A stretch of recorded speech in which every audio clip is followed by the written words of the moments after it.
అందరికీ నమస్కారం. అవధూత్ సాతే ట్రేడింగ్ అకాడమీలో ఒక స్టూడెంట్గా నా స్టాక్ మార్కెట్ ప్రయాణాన్ని ప్రారంభించాను. 17 సంవత్సరాల సుదీర్ఘమైన ఐటీ ఉద్యోగానికి స్వస్తి పలికి ఇప్పుడు ఫుల్ టైం ప్రొఫెషనల్ ట్రేడర్గా ఉన్నాను. ఆర్థిక స్వాతంత్రం ప్రతి భారతీయుడి జన్మ హక్కు. ఇది మా మార్గదర్శకుడైన అవధూత్ సాతే పరిపూర్ణమైన విశ్వాసం.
The exclusive conversation between millionaire Elon Musk and Donald Trump, the Republican presidential nominee, is delayed as of now. The latest reports coming in say that X, formerly known as Twitter, is facing glitches in the broadcast. Seems there is some issue But as we try to join the spaces conversation that you see on the screen, there are almost 194,000 people joined when I last checked.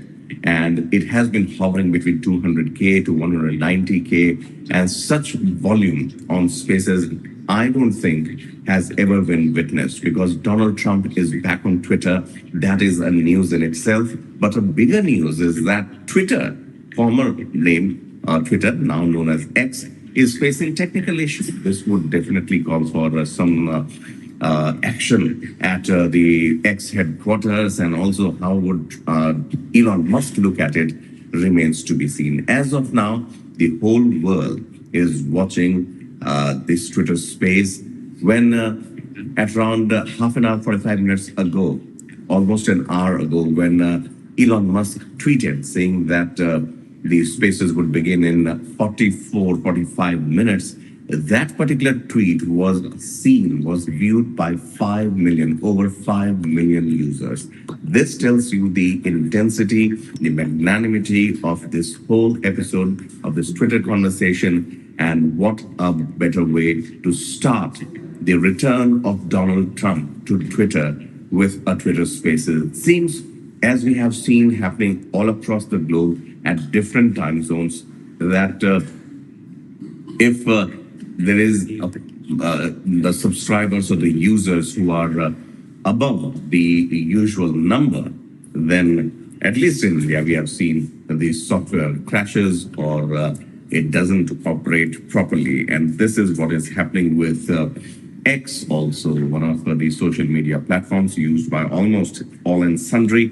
But this time around, once again, 194,000 people have joined this space, but it says if you try and hit start listening, it says this space is not available. Those who had joined a couple of hours ago can hear a background music which is continuously ad nauseum going on that particular page. But as of now, the spaces hasn't begun, and Elon Musk hasn't tweeted after that. He just mentioned that at around 1 hour ago that the conversation will start around 5:30 Indian Standard Time and 8 p.m. ET. But as of now, the technical glitch that has come up, that's what has delayed this Twitter X conversation, Spaces conversation with Elon Musk. Remember, Donald Trump made a comeback at Twitter. He had left it earlier. He was removed also from Twitter earlier, but now he has made a comeback. And to celebrate that, to discuss that, Elon Musk, who owns Twitter now, who owns X now, chose to host an exclusive conversation with Donald Trump. And that started making headlines, started hitting airwaves with much anticipation. Here in India, it is, as we speak, it is 6 o'clock in the morning. It was supposed to start at 5:30 a.m., but it has been delayed, and there has been no further information as to by what time the conversation would start. This is what we are hearing as of now. And we can show you also when you try and join the spaces. This is the message that comes. Even if you are able to go to the Twitter page, when you hit start listening, then it would tell you how it is not able to include you. So this is how it is. But on the top of your Twitter interface, it would show the spaces is on. Real Donald Trump is hosting Elon Musk. This is what it says. But even if you try and listen anonymously, it won't give you anything. It simply says the space is not available. This is how it has become so far.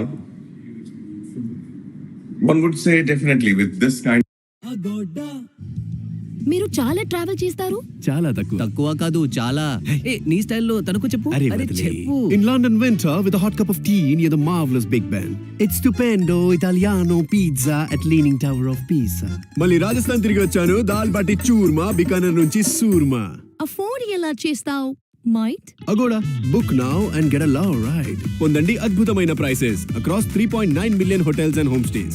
Agoda, ప్రపంచాన్ని చూడండి తక్కువ ధరలో. హో very invest లైన్లో ఉంది smart track technology. ఇంకా నా స్మైల్కు అనుగుణంగా ప్రత్యేకంగా కట్ చేయబడింది. రోజంతా షూట్ ఉన్నప్పటికీ వెరీ కంఫర్టబుల్, వెరీ ప్రిడిక్టబుల్గా అనిపిస్తుంది. Twitter is something that was supposed to be celebrated, supposed to be celebratory, but it seems the X platform has hit a technical glitch. At least that's what the impression is. No official comment as of now. If we go to Elon Musk's page also, he hasn't as of now so far tweeted anything else except for the fact. There we go. He has still pinned that tweet, live conversation on X with @real Donald Trump and me at 8 p.m. ET. And now 32 seconds ago, he says we will proceed with the smaller number of concurrent listeners at 8:30 ET. Okay, so there is a change, which is now, and then post the unedited audio immediately thereafter. 32 seconds ago, Elon Musk has tweeted that 8:30 ET, which roughly means 6 o'clock, which should be starting in another 2 minutes with a truncated number of concurrent listeners. So that's how it is.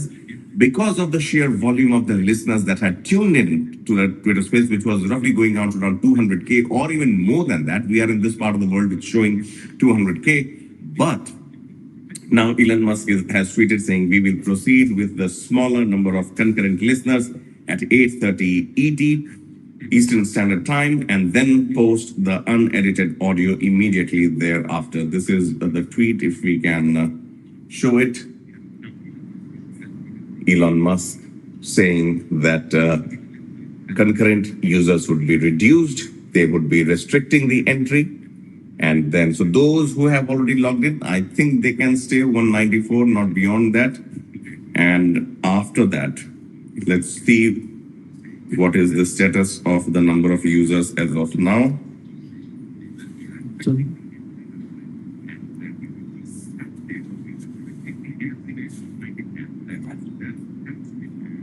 It's surprising when you hit trending, it doesn't show Donald Trump and Elon Musk. Anyway, there we go. Okay, so this is being recorded. Now look at this. How the numbers have changed. Now it shows 0 people have joined. So from 194,000 to 0. And if we try joining it, and yes, there we are. There we go. Now it is back in action. In 2 to 3 minutes it is going to stay.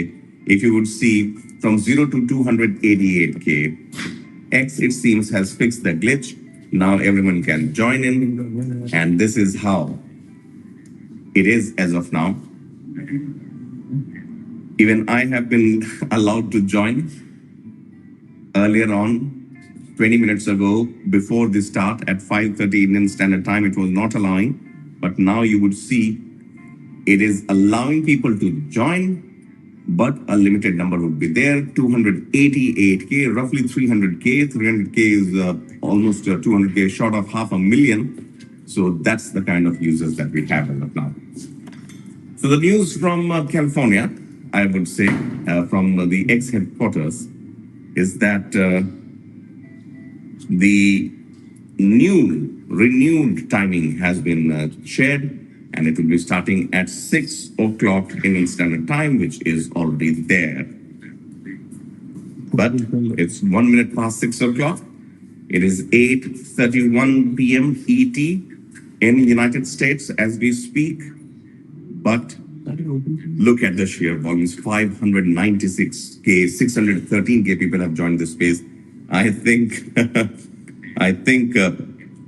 this is going to be historic. If Elon Musk and team are able to pull this off, technically, it would be the biggest social media exercise that could be done. We have seen cricket matches, lawn tennis matches. We have seen football, World Cup, FIFA football finals, and very closely contested matches going into, say, a 10 million or a 20 million. But from here onward, it looks like 660K people as of now on this. But that is television, this is social media. obviously, Team Trump has said this is the biggest interview in history, and now we are asking you to make this President Trump's biggest fundraising day ever. So obviously, there's always it's all about money, honey, as they say in the U.S. The Trump team has said that it's a fundraiser also. And before the interview is over, we are calling on 10 million patriots to donate any amount and proudly say, I stand with Trump. And below is the Trump and Vance logo, Make America Great Again 2024. This is what Donald Trump's team has said. And there we see. So as of now, the news is that 750K people have already joined the Twitter Spaces. Elon Musk tweeted almost 2 to 3 minutes ago that at a new timing of 8:30 p.m. ET, which is 6 o'clock Indian Standard Time, the conversation will begin with a limited number of users. But as I can see, when I was trying to reach it earlier, it was showing 190 to 200K users. Now it is 772, very fast, reaching 1 million users.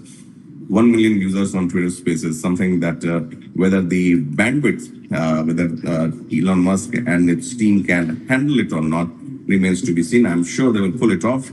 And this is hands down, by all means, the biggest interview that you would watch during this election season in the United States.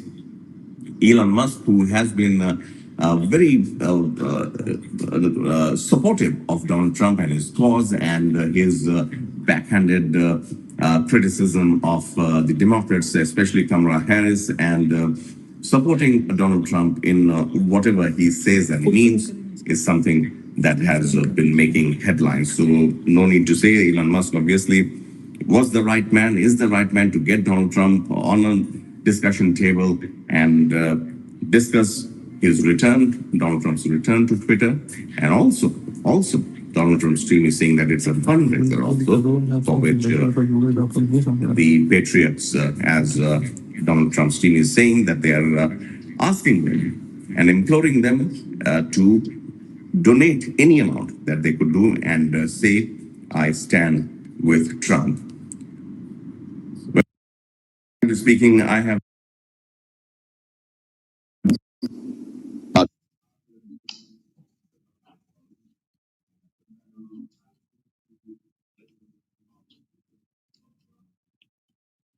directly. As I understand, only two people who would be discussing it would be Elon Musk and Donald Trump. Not possible to take, listeners or callers. And that is impossible as of now with such kind of volume, unless they choose to screen the viewers, screen the callers.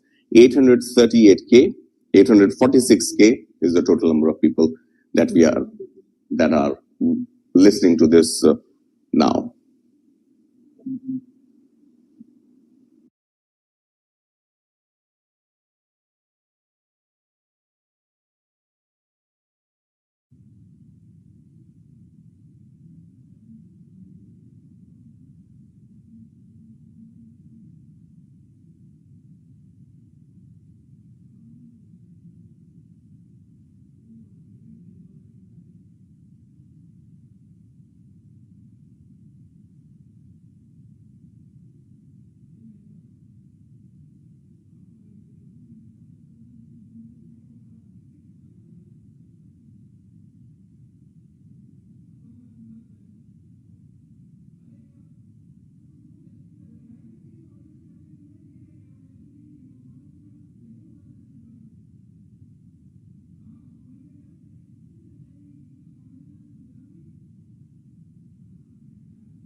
మొత్తం family అంతా నిజంగానే loafers. ఇంతేనా? మేము ఇంకా తెలుసుకోవాల్సిన విషయాలు వేరే ఏమైనా ఉన్నాయా? ఈ అస్థికలు అనేవి మీ తండ్రి గారి చివరాఖరి జ్ఞాపకాలు. ఇవి నీటిలో కలిసిన మరుక్షణం భౌతికంగా ఆయన మీకు పూర్తిగా దూరమైపోయినట్టే. जब वर्ल्ड डेंजर में है आता है जैवलिन मैन, ये फेंका ये मारा, जैवलिन मैन। इसे एवर रेडी अल्टीमा का लॉन्ग लास्टिंग पावर चाहिए। टॉयज से बच्चों की इमेजिनेशन चलती रहती है, इसलिए इनकी बैटरी चलती रहनी चाहिए। नई एवर रेडी अल्टीमा बैटरी है 400% longer lasting.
Right. So it appears that in a few moments from now, the Twitter conversation, X Spaces, would be starting between Donald Trump and Elon Musk.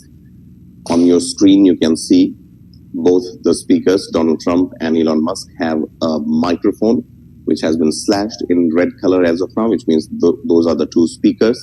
The background music that was going on has stopped as of now.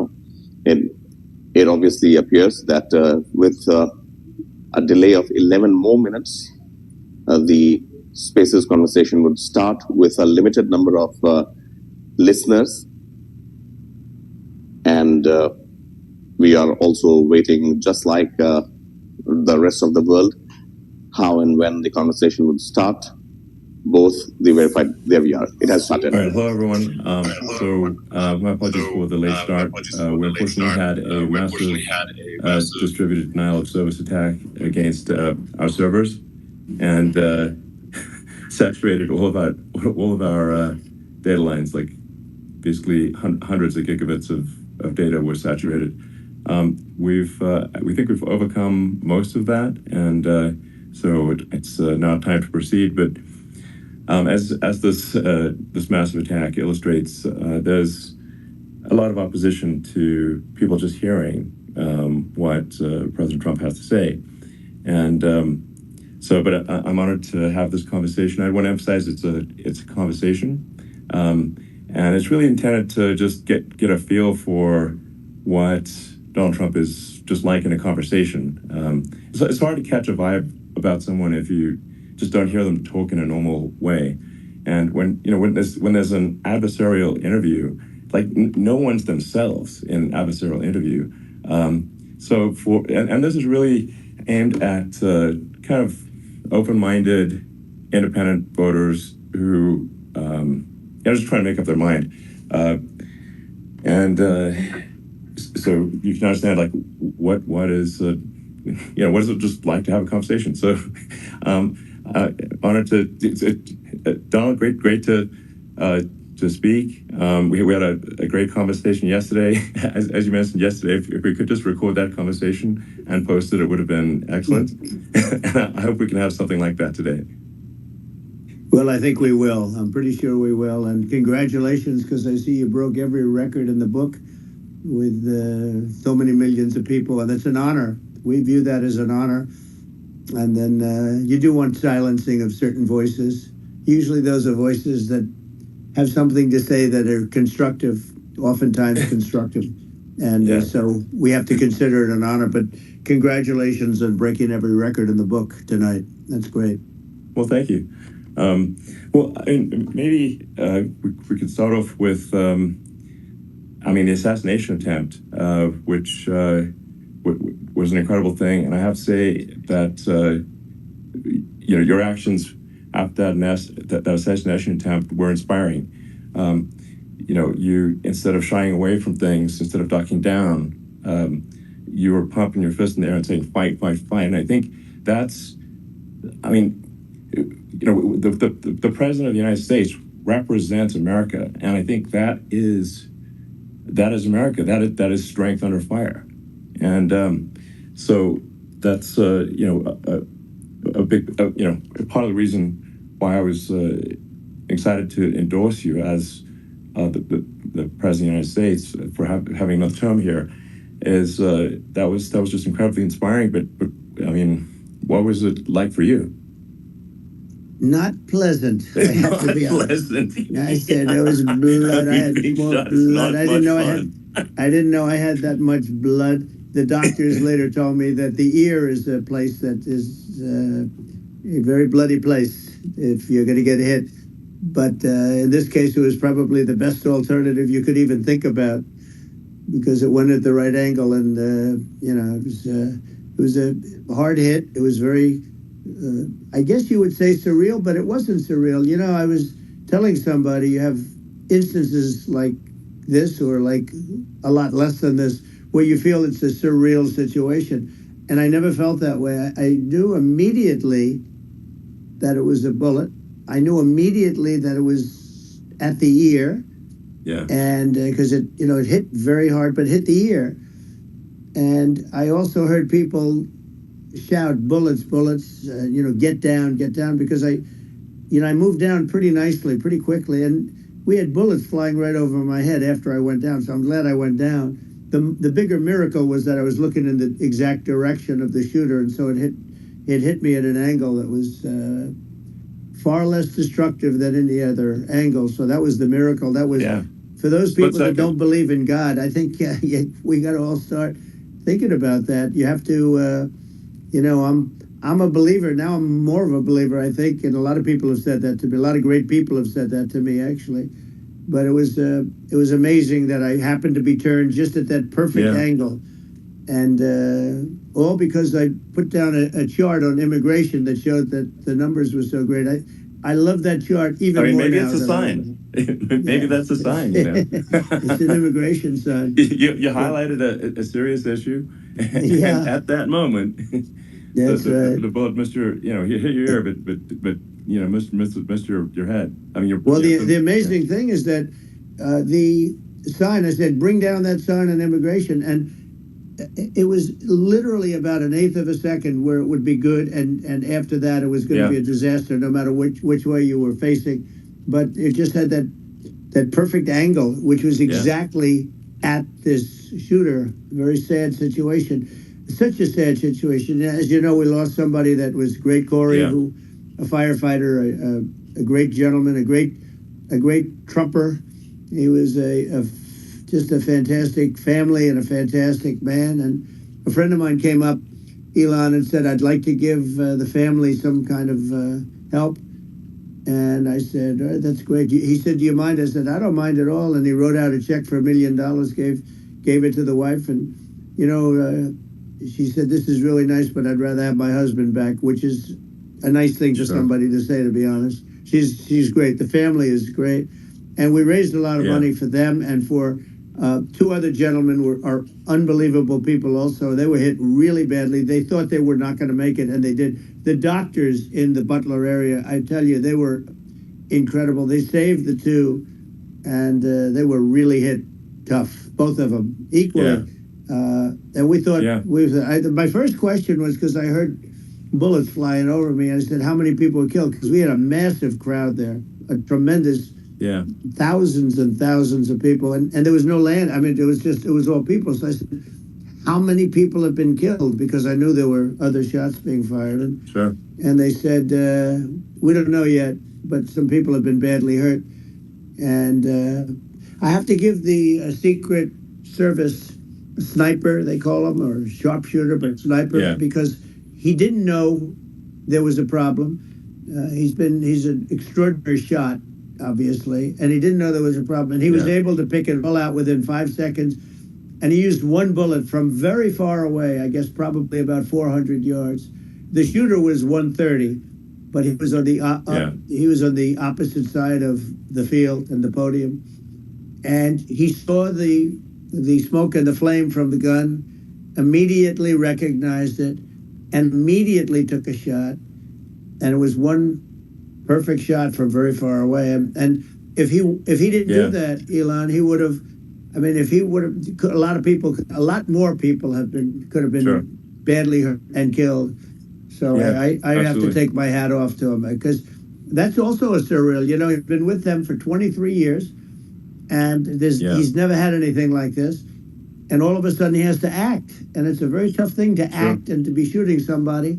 But he saw the gun, saw the smoke, saw the flame from the gun, very far away. Obviously has very good eyes. He's got very good vision, which I assume you have to have in that particular work. But he took aim very quickly, and they say it was approximately 5 seconds from long range, one bullet.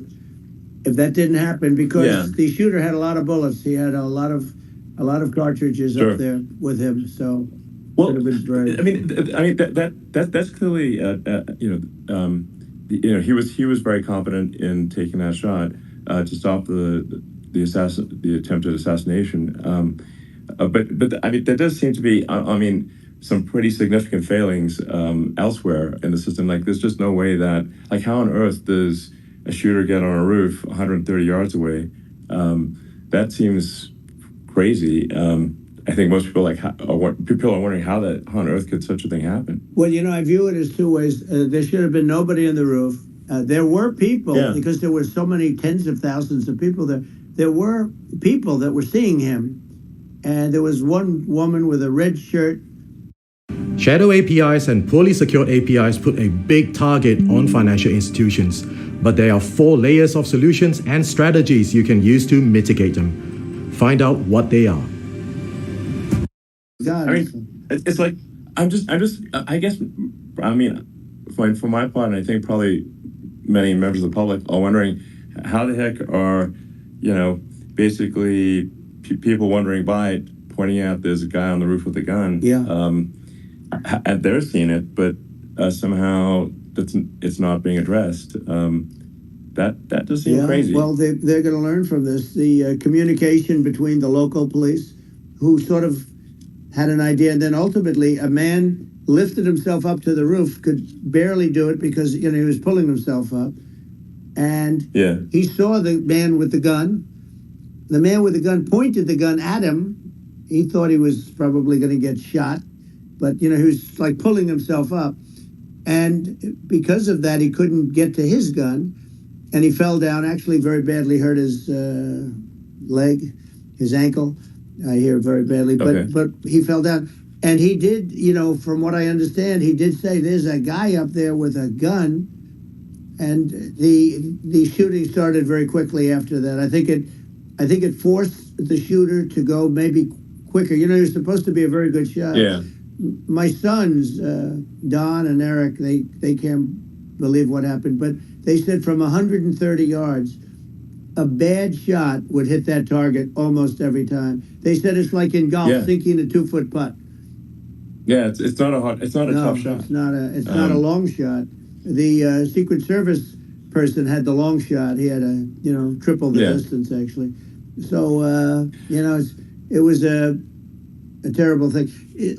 It's hard. I have to say this about the Secret Service. When I went down, and I went down based on, I think, their screaming, but other people also, because people saw this happen. You had so many people. One of the miracles was that nobody ran. I mean, if a gun goes off, the crowd control people showed us this.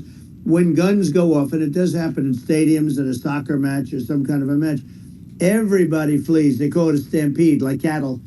But everybody, and a lot of people get killed with those stampedes. We had more people than you'd have at, some of these matches or these games, and nobody left. You had a small group behind us in the grandstand, and that was full. And you look at it as it was taking place, and normally they'd be running. They didn't leave. They saw that I was hurt. They saw a lot of blood, and they saw that I went down.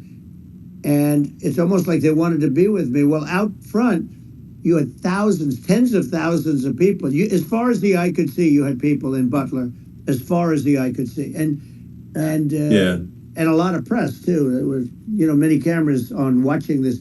It's what makes it so different, because normally things happen that aren't good, but you never have a picture of it. Here we have all these cameras shooting it, so sort of amazing. But one of the interesting things was that you didn't have anybody flee. You didn't have anybody stampede. Sure. Nobody. And there were some people behind me. They stood up and they're looking like, I'll tell you, you want to have them in a foxhole with you. I want to meet some of those people because it's so different from what you heard. But so I was down. But the Secret Service guys, there were bullets flying right over my head. You could hear them go whizzing, and these guys came jumping on top of me, and a young lady, Kate. Would jump. They moved so fast, and let me tell you, that took tremendous courage. Now there was a lack of coordination. There was, obviously everybody understands that somebody that building should have been covered. And I was the big thing. Looking at the aerial views, that building would be like the number one spot for a sniper. I mean, it's like if you were to pick what is the favorite, So if the goal is to assassinate, what's your favorite spot? That building. You're right. That building would be number one. That would have been the spot. It's like you can ask for a better location. It's like no, that would have been the spot. What people think is when the local policeman, who by the way, he really he did what he was supposed to do. He couldn't hold on any longer, and then when he got his head just peeking above, this guy standing there with a gun at his head, and when he fell down, again, hurt his ankle very badly, but he was making the calls. But what happened is the firing took place very soon. So what they think is that this guy ran to his site, which he had all planned out with the gun. He ran to the site and he started shooting fast, and maybe that's why he sort of missed. I mean, he got me, but it could have been a much bigger problem. But he totally would have hit if you hadn't turned your head. So there was it was a very near thing. It was a miracle. If I hadn't turned my head, I would not be talking to you right now. As much as I like you, exactly, I would not. I would not be talking to you. You'd be talking to me from another realm, perhaps. Yeah, that's right. We'd be talking from a different place. But it was a very terrible experience. The Butler Hospital, they did such a great job. The doctors were so good. Everybody was so good. There was a mistake. If somebody knew, because people were hearing that, there was just a bad feeling that somebody was around. You know that story now. It's been if somebody could have said, because they've oftentimes said, like there'd be a lightning storm or something. Because I've done, I think over 300. I think I did a lot more than that, but we did a lot. And oftentimes they'll say, "Sir, could you wait 10 minutes, please? Sir, could you wait 20 minutes? There's a storm overhead or lightning or something," right? And that happens often.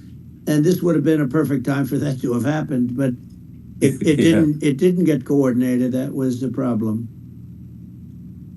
Well, it was your actions in the heat of fire, what I find admirable there was that you can't fake bravery under such circumstances. The courage is instinctual, or it is not. It's not a rehearsed action. And so I just want to say that I think a lot of people admire your courage under fire there. And so thank you very much. I appreciate it. I didn't think of it. I just wanted to get up, and I wanted to stand up. I wanted to let people know. I felt I was good when they were on top of me, covering me, actually, very much covering me, and very bravely. But I wanted to get up. I said, I want to get up.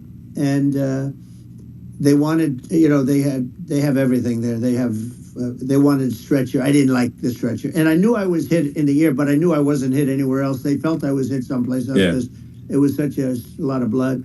And they were sure that I was hit someplace else. And they were saying, "Sir, you were hit in more than the ear." I said, "Nope, I was hit in the ear. I want to get up. Let me get up." And so I got up, and the crowd didn't know what to think. I mean, this was so many people, and you could see they were confused. They didn't know what to think. And I wanted to let them know I was okay. It was very important for me to let them know that. And they went wild. You've seen the after. They didn't go wild when I got up because they didn't know, was I alive? You really couldn't tell. When I stood up before the hand, before the, the fist in the air, they didn't know if I was alive. Nobody did. And when I put the fist up, they were just relieved and happy and thrilled, and the place went crazy. It was pretty amazing. It was a terrible thing, but it was incredibly moving. Yeah. Well, and I mean, speaking of the sort of slide that got you to turn that saved your life, really, was the illegal immigration slide. Maybe this, maybe it's worth talking about that. It was that slide saved you're your right. life. No, the illegal immigration saved my life. You're right, but it had to be at that exact angle. I mean, that's a great one.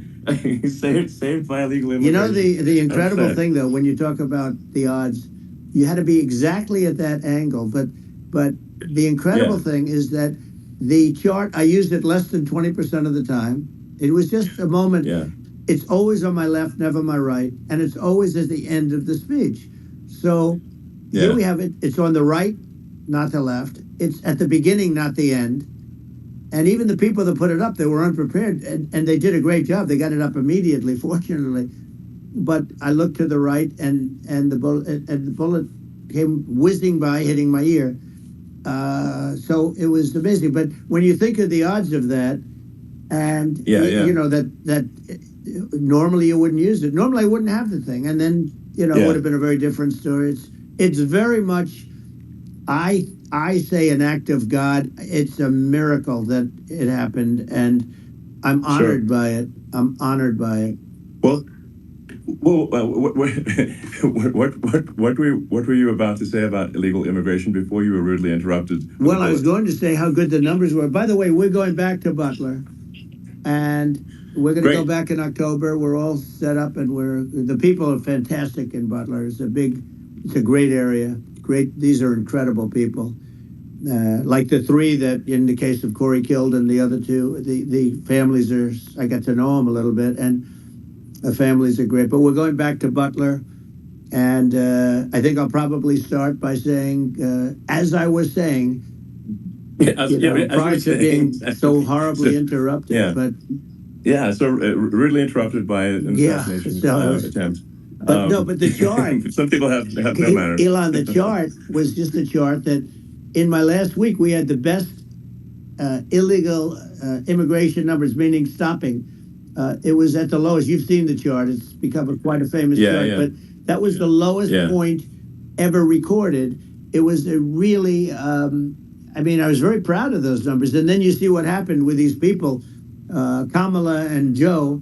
You see what happened. They just let it go. I had remain in Mexico policies. I had all these different policies that was so good.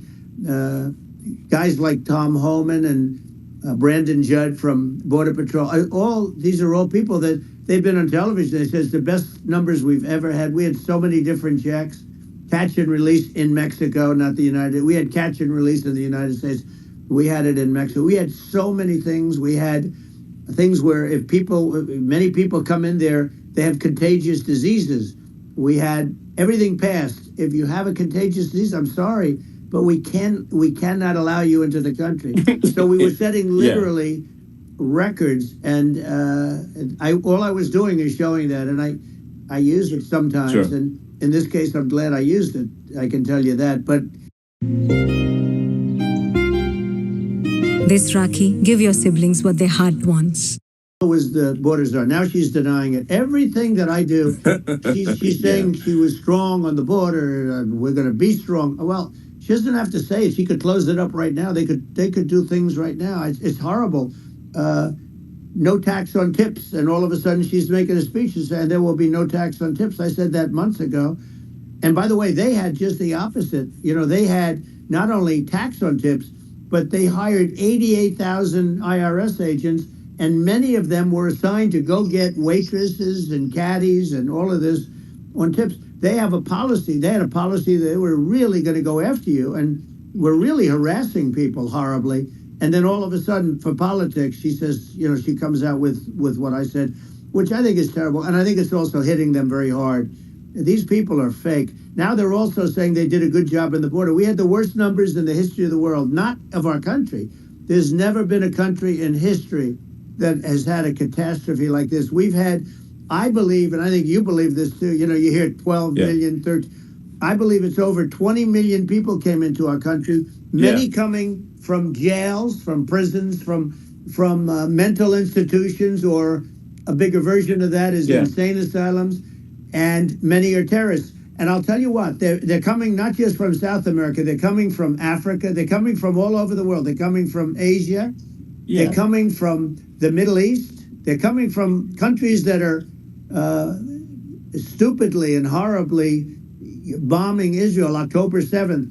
They're coming from all over the world. And you look at, it's so sad, October 7th, because it should have never happened. Yeah. It's so sad when you look at Ukraine. It should have never happened.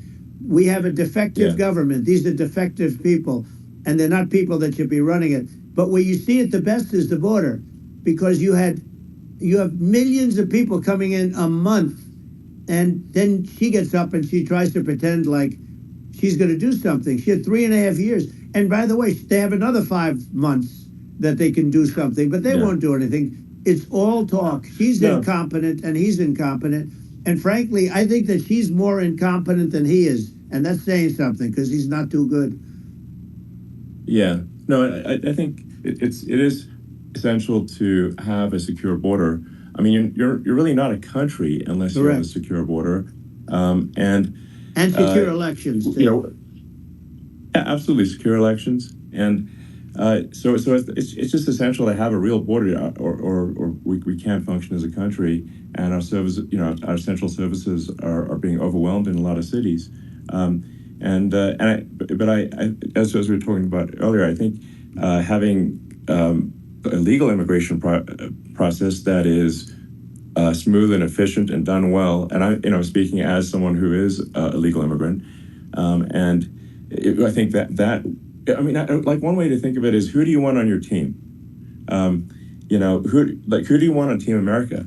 And I think we want to just say, okay, we want to let in people who are gonna, be great contributors to our society and to our economy, and and who do you want on the team? And it's not to say that, like in my opinion, actually, I'd say like probably most of the illegal immigrants actually are actually good, hardworking people. That's my opinion.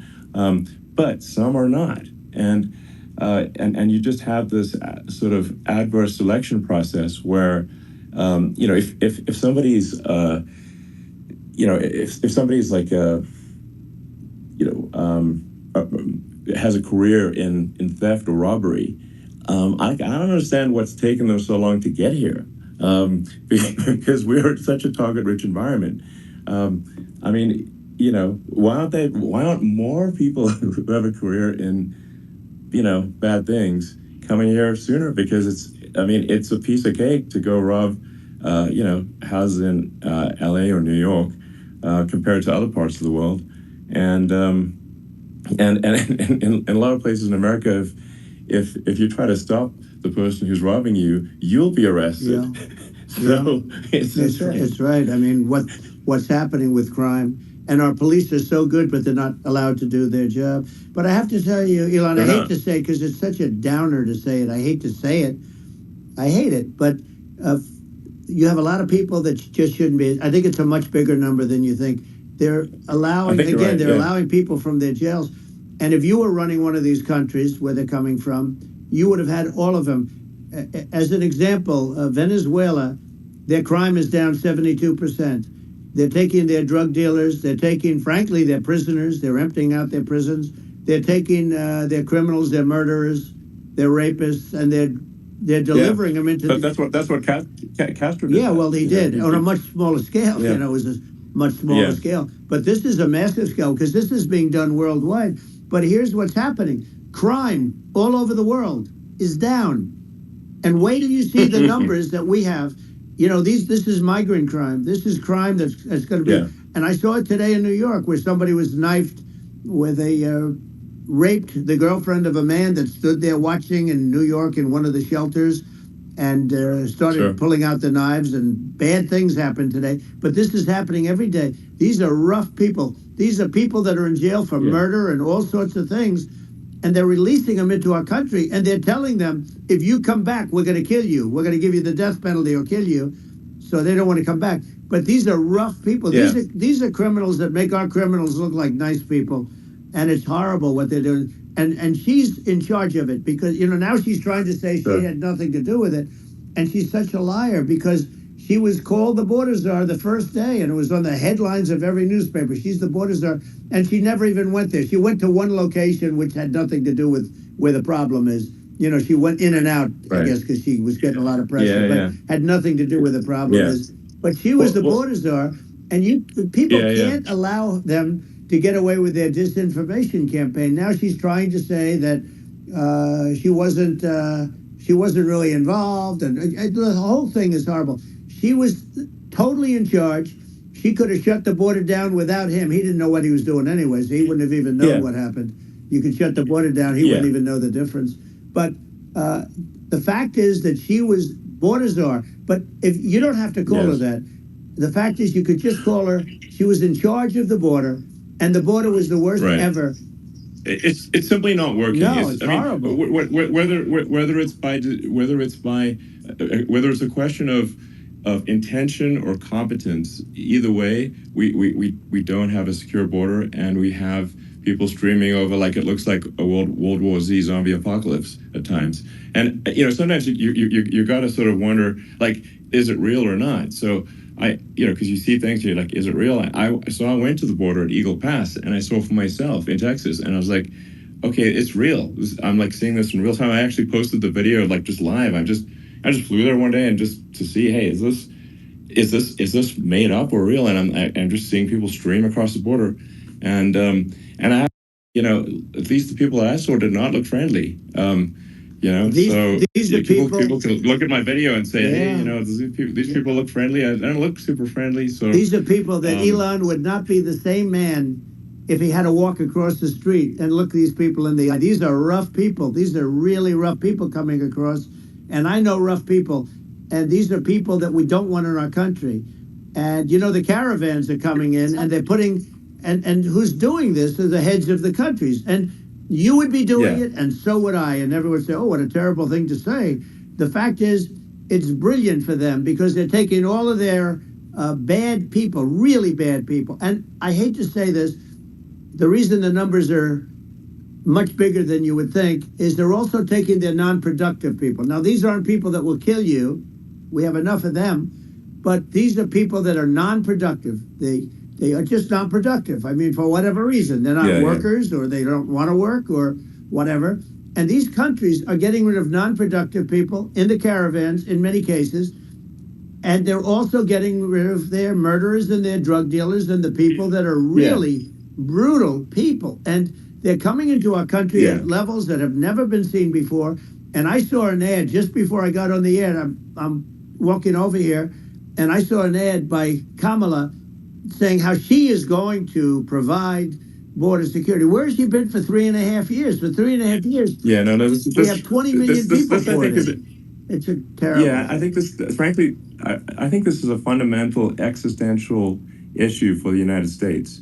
And if we have another 4 more years of open borders, and it's going to be even worse with another 4 more years, it's going to be even worse than it's been for the past 3.5 years. I'm not sure we've got a country. You don't have a country left. Elon, if they get in, you will have 50 to 60 million people from all over the world, not South America only. We think of South America, we think of Honduras and El Salvador, Guatemala, and Mexico, the 4. But it's not that. It's everywhere. They're coming in from everywhere. And I had to stay in Mexico. Yeah, I think this is a super important point. Like, people, it's like, basically, when I went down there, I was like, well, where are people from? It's like almost no one was from Mexico. No, Mexico less. It's just the border. It's just the border with Mexico. But the people coming in, it's Earth, the rest of Earth, and America is only about 4 or 5% of the population of Earth. It would only take a few percent of the rest of Earth to overwhelm everything in We're the US. already overwhelmed, Elon. We're overwhelmed. You had to see the news tonight about New York. New York, and I love that place, and what they're doing to it is horrible, what they're doing to it. And all the courts do is they try and focus on Trump. Okay, let's focus on Trump, who did nothing wrong. I complain about a rigged election. Elon, what's happened is unbelievable. You have from Africa, from the Congo, they're coming, from the Congo. And 22 people came in from the Congo recently, and they're murderers, and they're dropped. Isopure Zero Carb Unflavored Protein. 25 grams of whey protein isolate that you can mix into anything. ప్రియ అతి ప్రియమైన కుటుంబ సభ్యులకు వీరాంజనేయులు ప్రేమతో వ్రాయినది ఆఖరి కోరికగా కుటుంబం అంతా గోవాలో నా అస్థికలు కలుపుతారని నమ్ముతున్నాను. ఇది మావయ్య గారి హ్యాండ్ రైటింగ్ లా లేదే. నీకే తెలుసా? తలరాతలకే గ్యారెంటీ లేదు. బోడి చేతి రాతలకి ఏం గ్యారెంటీ ఉంటుంది? నేను మరీ అంత ఎదవలా కనిపిస్తున్నానా? Thing, and it's just not possible for the United States to absorb everyone from Earth, or even a few percent of the rest of Earth. It's just not possible. So, Well, Elon, we're going to have to finish this up. We're going to have the largest deportation in history of this country, and we have no choice. Otherwise, we're going to have a country what they've done to our country. Think of it, with in Venezuela and in some of these other countries. Crime is down 50, 60, 70, 80%. And you would be the same. You would have. I'll tell you what, Venezuela has not gotten rid of all of them. They've gotten rid of about 70% of their really bad people. Their jails are about 50% put into the United States. The same with other countries. Some are at 30%, some are at 50%. They're all different. But the bottom line is they're all going to be at 100%. Why wouldn't you put 100% of it? And they're doing it right now while this third-rate phony candidate. Don't forget, I beat Biden. He failed in the debate miserably, and some people said, "Oh, gee, it's too bad. It's too bad he did so badly," or "I did well in the debate." The first night they said, "Wow." One of the people at CNN said that was the greatest debate performance I've ever witnessed.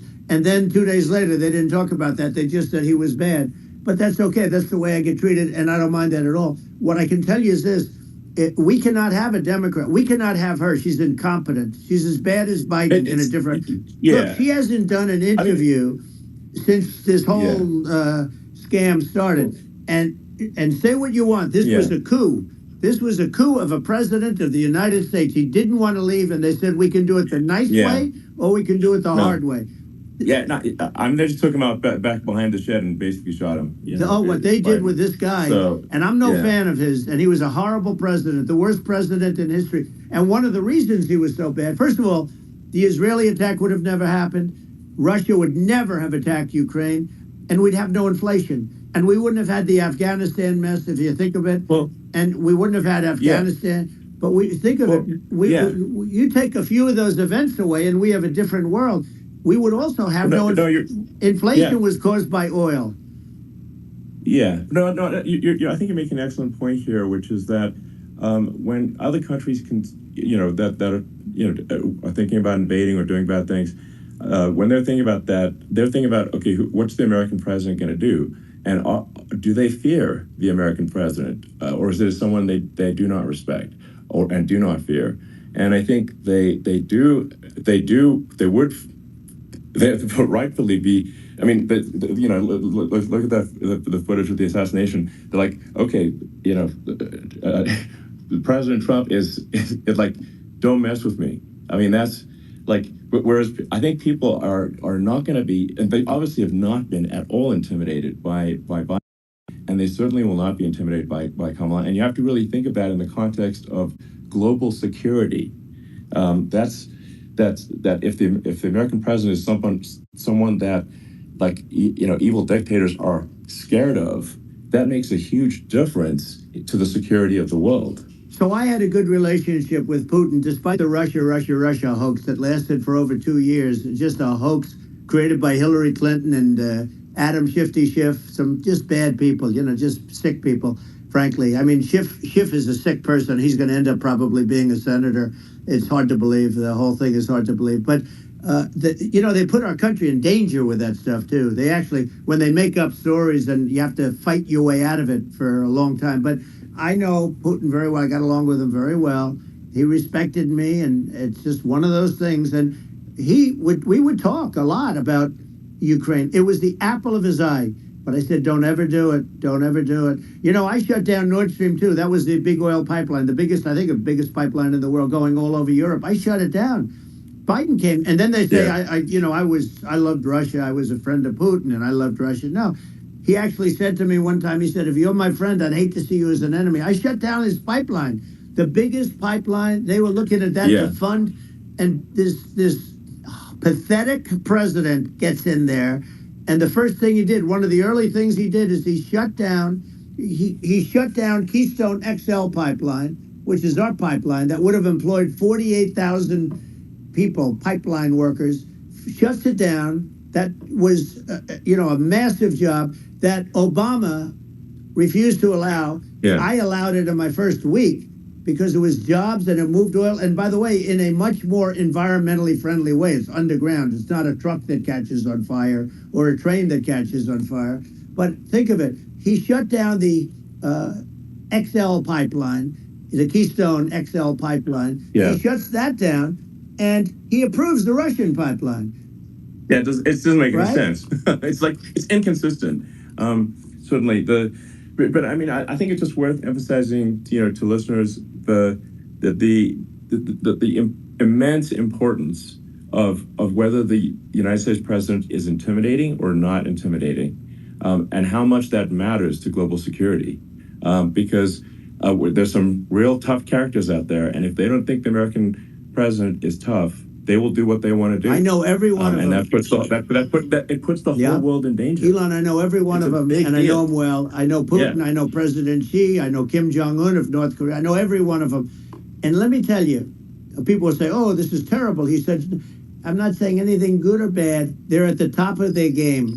They're tough, they're smart, they're vicious, and they're going to protect their country, whether they love their country. They probably do. It's just a different form of love, but they're going to protect their country. But these are tough people at the top of their game. And when they see a Kamala or when they see Biden, Sleepy Joe, they can't even believe it. They can't believe this happened.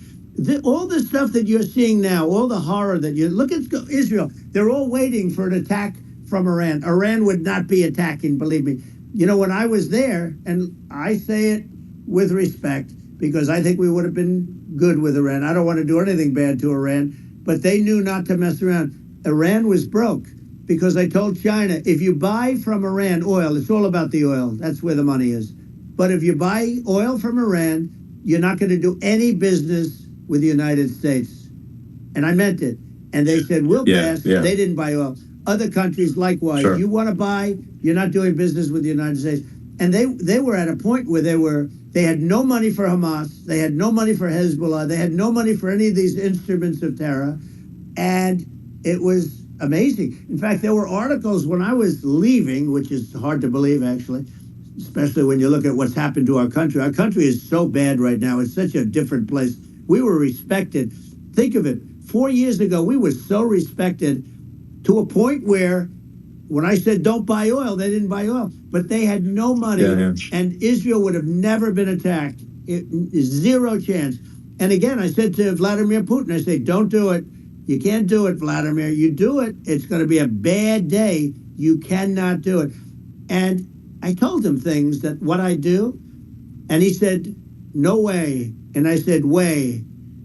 And it's the last time we ever had the conversation. He would never have done. I got along well with him. I hope to get along well with him again.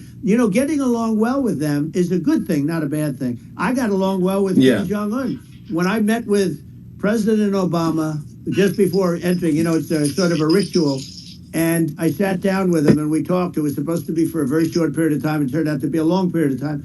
I said, what's the biggest problem? He said, North Korea. I had that problem worked out very quickly. It was nasty at the beginning with Rocket Man and, all the different things. Yeah. But all of a sudden I got a call. Those were some epic tweets, by the way. Yeah, they were actually epic everything. He said that he has a red button on his desk. I said, I have a red button on my desk too, but my red button is much bigger and my red button works. And then I called him Yeah. Little Rocket Man of Little Rocket Man. Anyway, here's the bottom line. All of a sudden, I got a call from him, and they said they want to meet. They want to meet me. And we met, Yeah. as you remember, we met in Singapore. We met also in Vietnam.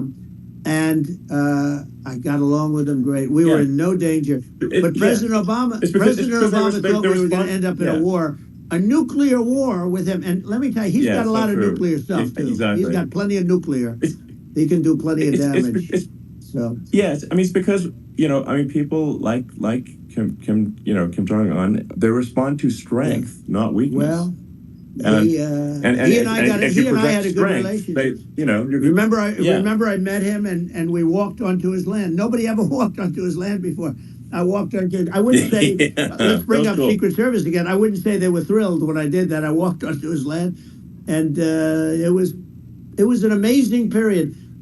But we were not in danger with him because of me. You know, I always Yeah. say that we have enemies on the outside and we have enemies on the inside. We have some really bad people in our government and people that are and controlling of the people. I mean, I'd mention names, but I really don't want to give them the credit. But we have some really bad, and I say they're more dangerous than Russia and China.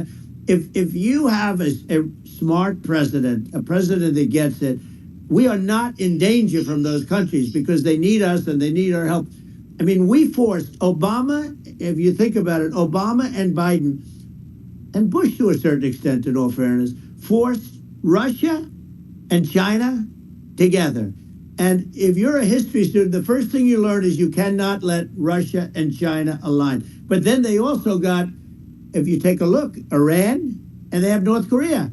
That's, they call it the axis of evil. In the old days, you had the axis of evil. Here we have a modern day axis of evil.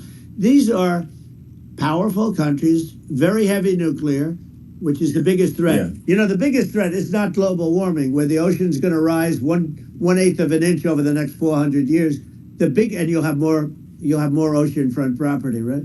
The biggest threat is not that. The biggest threat is nuclear warming, because we have 5 countries now that have significant nuclear power, and we have to not allow anything to happen with stupid people like Biden. Biden did something with Russia. There was no chance of him ever going.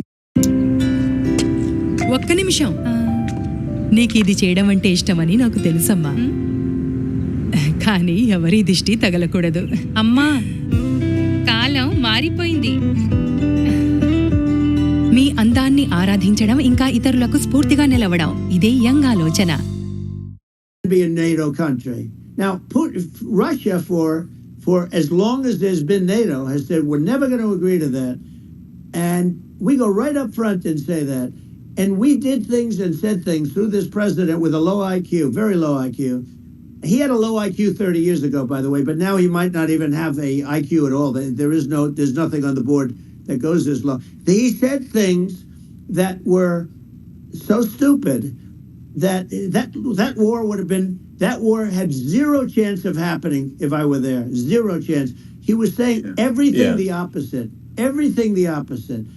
And it's so sad because many more people have been killed in Ukraine than you read about. You don't read about how bloody it is and how disastrous. Sure. Hey, look, just in the 2 armies, you lost 500,000 people. And, Ukraine's having a hard time. Ukraine, I don't know if you saw the article recently, and it's true. You don't hear the true story. But if you think about it, Russia's gone, Russia defeated Germany with us, and they defeated Napoleon. They've been around a long time. They're a big fighting force. Yeah, sure. And it's very unfair. And Ukraine now doesn't have enough men. They're now using young men and very old men to fight. And we're in a very bad position. And I'm not going to blame exclusively, but I can tell you I could have stopped that. And a smart president could have stopped that. It wouldn't have happened. But we had a man that actually made it more prevalent. It was so bad. The words that he was using, the stupid threats coming from a stupid face that he was using. I said, this guy's going to cause us a war. He's going to cause us. And let me tell you, it can lead to World War III. That can lead to World War III. The Middle East can lead to. We have numerous places that could end up in a World War III right now for no reason whatsoever. I think you're right. I think people underrate the risk of World War III, and it's just when you're looking at the risk of global thermonuclear warfare, it's game over for humanity, and it's something that people have, I think, after the end of the Cold War, people have become complacent about, but they actually have forgotten that there are currently a lot of nuclear missiles that have targeting parameters for the United States from other 100%. countries. And one of the things And, we're going to do is we're going to build yeah. an Iron Dome over us. Israel has it. We're going to have the best Iron Dome in the world. We need it, and we're going to make it all in the United States. But we're going to have protection, because it just takes one maniac to start something. We're going to have protection, and we're going to have. Why shouldn't we have an Iron Dome? Israel has one. Some other places have one that nobody even knows about, frankly. But Israel has it. We're going to have an Iron Dome. But with all of that being said, to me that's so important, the most important. But with all of that being said, the election's coming up, and the people want to hear about the economy and the fact that Absolutely, they can't sure. buy groceries because they don't have enough money to buy groceries. The inflation has killed them. Food prices are up 50, 60, even 100% in some cases. And this stupid administration allowed this to happen, and it's a shame. And that's the thing that people most care about, in my opinion. They care about the border a lot. And we discussed the border at great length. It's nice to have a forum like this where I can discuss something at length. And by the way, you think Biden could do this interview? Do you think that Kamala could do this interview? They would take a pass on you. No, they could not. So they don't need Elon. They don't need Elon screaming out questions. It's pretty sad when you think that somebody that does this for a living can't answer a question or is afraid to do an interview. And in her case, with a very friendly interview, she's got all friendly interviewers. It's pretty Yes, sad. absolutely. But the big thing now is the Well, economy, Elon. yeah. And as much as Yeah. I mean, I view nuclear as the single most important thing, but a lot of people don't. A lot of people don't understand that. But it doesn't have to. If I understand it, that's all you need. Because if I was president, you're not going to have that kind of a problem. But the thing that they really is making them angry is what Kamala and Biden have allowed to happen to the economy. It's a disaster with inflation. The inflation, it doesn't matter what you make. The inflation has eaten you alive. If you're a worker or if you're just a middle income person, you can't afford. 4 years ago, 5 years ago, people were saving a lot of money. Today, they're using all their money and borrowing money just to live. It's a horrible thing that's happening. And we'll end that quickly. Well, I think a lot of a lot of people just don't understand where inflation comes from. Inflation comes from government overspending because the checks never bounce when it's written by the government. So if the government spends far more than it brings in, that increases the money supply. And if the money supply increases faster than the rate of goods and services, that's inflation. So really, we need to have we need to reduce our government spending, and we need to re-examine. I think we need like a government efficiency commission to say like, hey, where are we spending money that's sensible? Where is it not sensible? Right. And we need to live within our means. We're currently adding, I think, $1 trillion to the deficit roughly every 100 days. That's right. And the interest payments on the national debt have now exceeded the defense budget. It's on the order of $1 trillion. It's interest, and it keeps growing. I rebuilt our military, largely rebuilt our military. Did a great job on it, which was so important. We had jets, we had fighters that were and bombers that were 70 years old. And we did a great job in that. Then we gave 85 billion of it back to Afghanistan, if you can believe it. We gave them 85 billion. They're one of the largest sellers of military equipment in the world. They're selling what we gave them. That was one of the most embarrassing days in the history of our country. But if you think about, let's go back to the economy. We have to bring energy prices down. Energy started it. The price of gasoline. Now your cars don't require too much gasoline, so you have a good, and you do make a great product. I have to say, I have to be honest with you. That doesn't mean everybody should have an electric car, but these are minor details. But your product is incredible. But the gasoline, Elon, is the cost of energy. Not only gasoline, it's the cost of heating your house and cooling your house. That has to come down. It's gone up 100%, 150, and 200%, and that has to come down. When that comes down, and we're going to Yeah. drill, baby, drill. You know, they stopped drilling, and then they went back to drilling because they went back to the Trump policy. But if they won the day after they get into office, this country will go out of business because they're going to go to an energy policy that's not sustainable. Wind and different things. You're not going to have anything. Yeah. And I know you're a big fan of the AI, and I have to say that AI, and this is shocking to me, but AI requires twice the energy that the country already produces for everything. So you're going to have to build. We're going to have to build a lot of energy if our country will be competitive with China, because that's our primary competitor for this on the AI. You're going to need a lot of electricity. You're going to need tremendous electricity, like almost double what we produce now for the whole country, if you can believe it. Sure.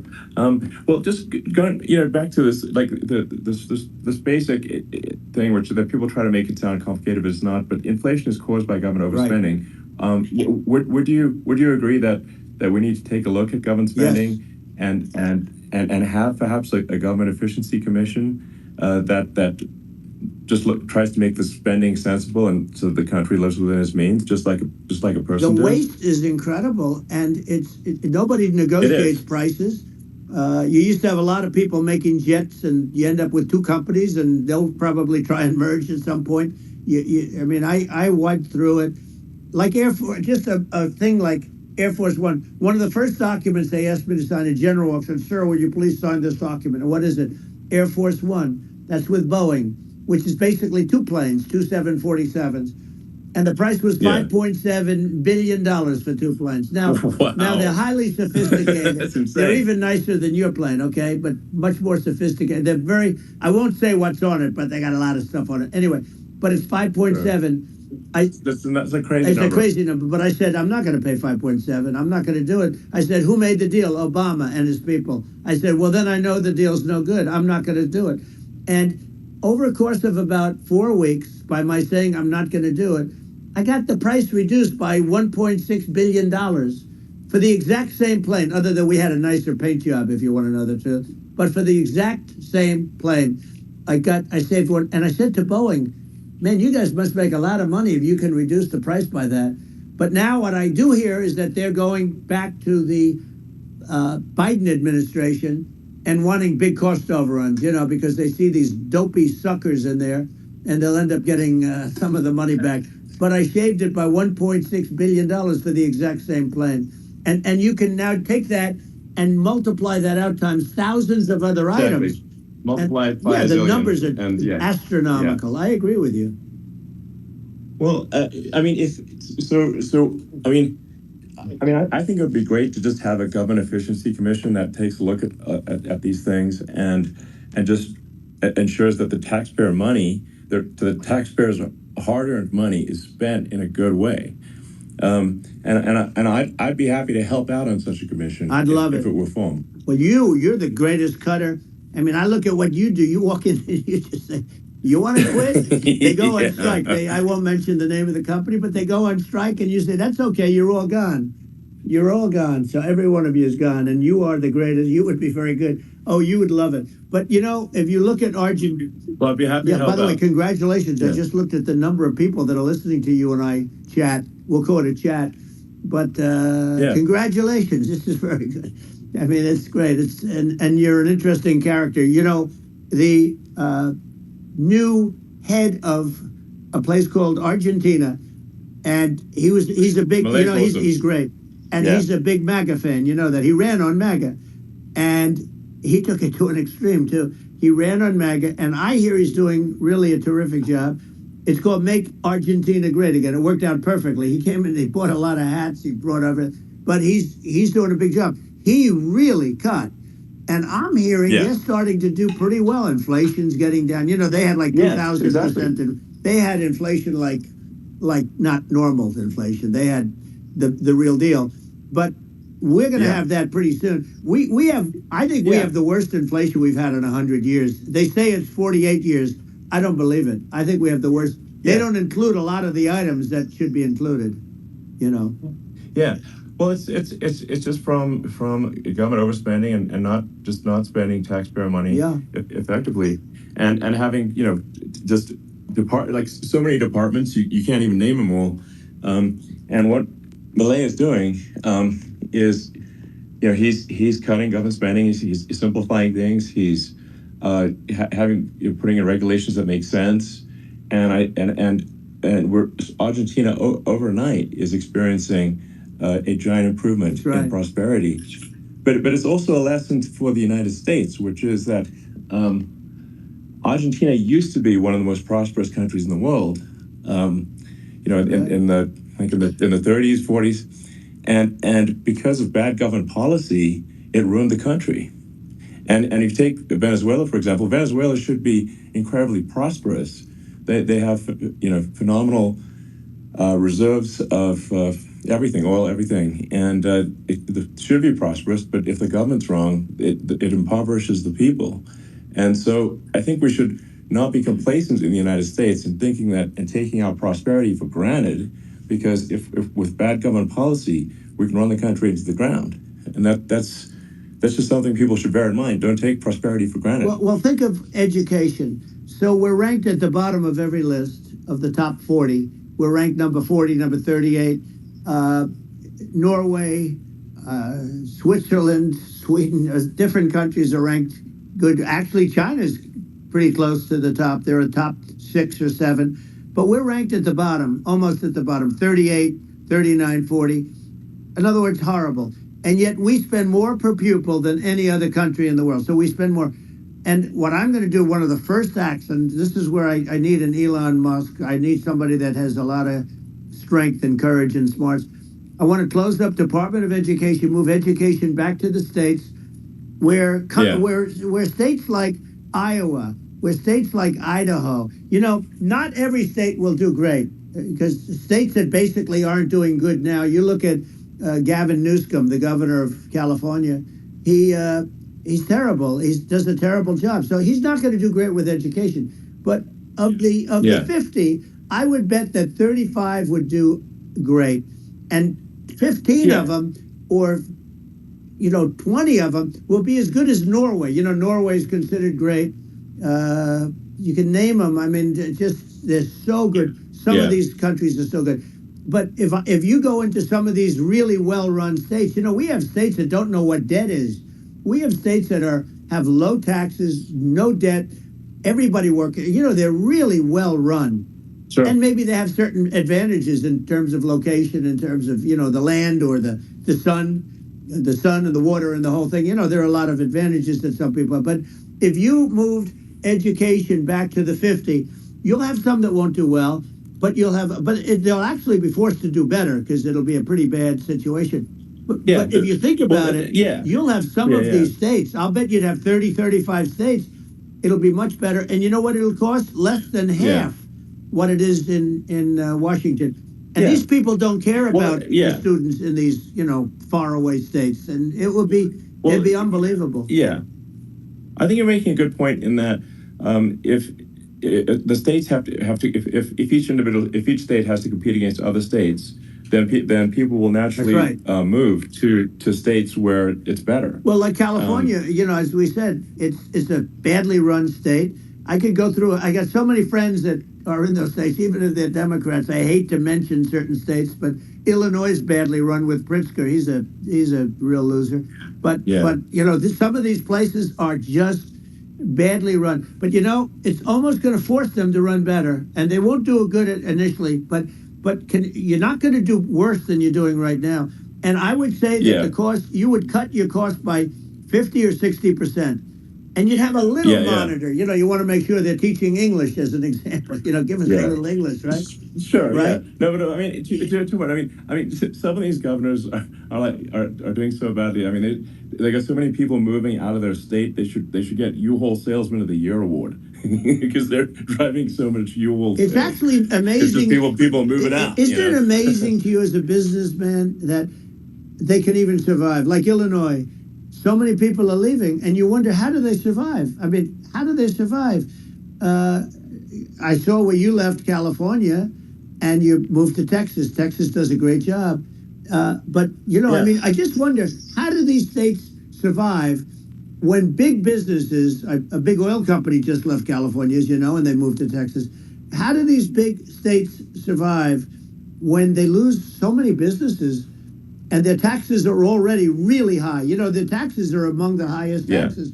You almost wonder, how do they continue on? And in many cases, the governors don't do a good job in their crime-ridden places. You wonder, how do they continue to just go on? It's not a good situation.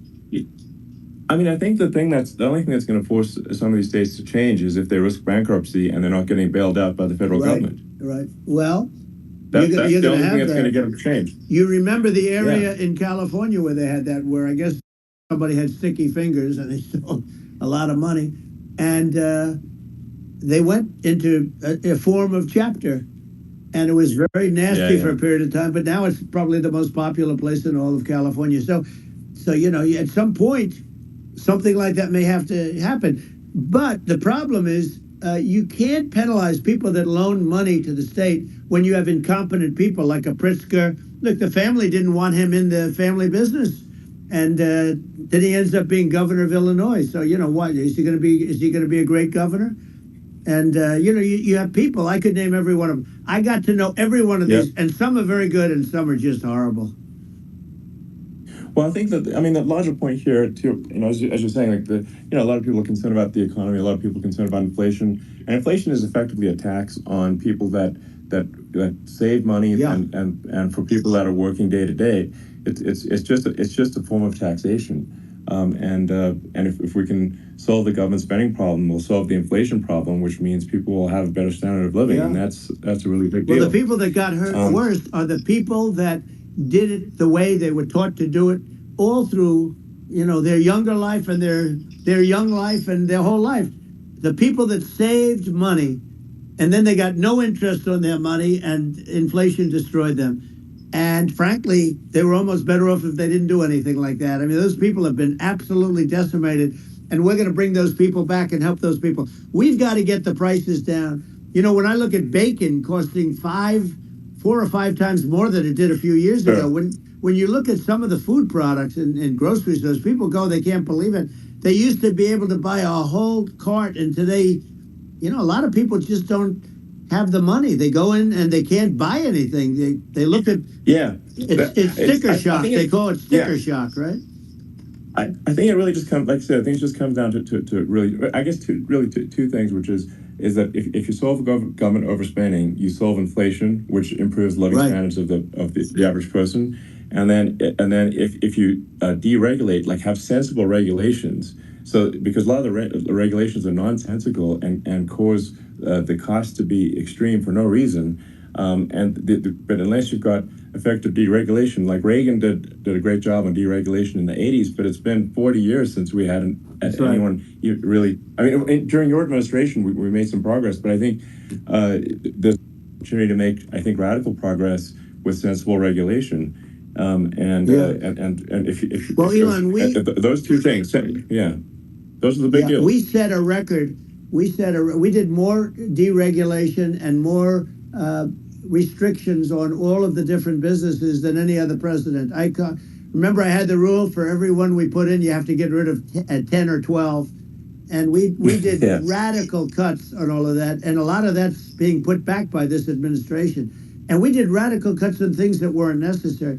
But we were all set. We had the best economy ever maybe in the world. And then what happened is COVID came in, and we had to focus on that, and nobody knew what it was. And I always say I got good marks on economy, good marks on military. We knocked out ISIS. We did so many different things. We rebuilt. But, I never got the credit that we really deserved on what we did with COVID. We never got the credit. But had that not happened, a gift from China, from Wuhan, came in from Wuhan, the Wuhan labs, and I always said it, and it turned out to be right. But had that not happened, we were set to start reducing debt. We were going to reduce taxes further. I gave the largest tax cuts, and we were going to reduce taxes still further for middle-income people, not only businesses. But we did it for businesses because they're the ones that's why we had the great job numbers. But we were set to really start reducing debt. And, we're sitting on the biggest pile of liquid gold anywhere in the world, bigger than Saudi Arabia, bigger than Russia. And we were going to drill, and we were going to make so much money. We were going to supply Europe with oil. I had stopped the Russian pipeline, and we were going to supply them with oil and gas. We were going to make a fortune. And then the COVID came in, and we really had to divert. Then what happened is when they came in, we kept a lot of businesses alive. If I didn't do what we did, we would have had a 1929 type depression. But the problem is when Biden came in, he got trillions of dollars and just started spending it stupidly. You didn't need it anymore. We got over that bad period where everybody was dying and feeling, it was just not a good period. Interestingly, during his administration, many more people died during his administration of COVID than during my administration, and we really got the brunt of it. But people don't realize more people died during his administration than ours. But it diverted us from doing what I wanted to do. But we had the greatest for, almost 3 years. We had the great, and you know that probably better than anybody. So many of your friends said to me, the best years we've ever had in business were during the Trump years. And also said that African American, Hispanic American were so incredible. They were having the best. Asian American women, men, young people without a diploma, young people that graduated from the best colleges, from MIT, from the Wharton School, from all of the great colleges, Harvard. They were doing better, and people without a diploma were doing better, and everybody was happy. And then COVID came, and we had the problem is they spent trillions and trillions of dollars. They wasted. They shouldn't have taken any money, and we wouldn't be having inflation right now, which is killing our country. Yeah, and absolutely. I mean, I should probably say something about maybe my views on climate change and oil and gas, because I think I'm probably different from what most people would assume. Because my views are actually pretty, I think, moderate in this regard, which is that I don't think we should vilify the oil and gas industry and the people that have worked very hard in those industries to provide the necessary energy to support the economy. And if we were to stop using oil and gas right now, we would all be starving and the economy would collapse. So it's, I don't think it's right to sort of vilify the oil and gas industry. The world has a certain demand for oil and gas, and it's probably better if the United States provides that than some other countries. Sure. And it would help with prosperity in the U.S. And at the same time, obviously, my view is like we do over time want to move to a sustainable energy economy, because eventually you do run out of. I mean, you run out of oil and gas. It's not there. It's not infinite. And there is some risk. I think the risk is not as high as a lot of people say it is with respect to global warming. But I think if you just keep increasing the parts per million in the atmosphere long enough, eventually it actually simply gets uncomfortable to breathe. People don't realize this. If you go past 1,000 parts per million of CO2, you start getting headaches and nausea.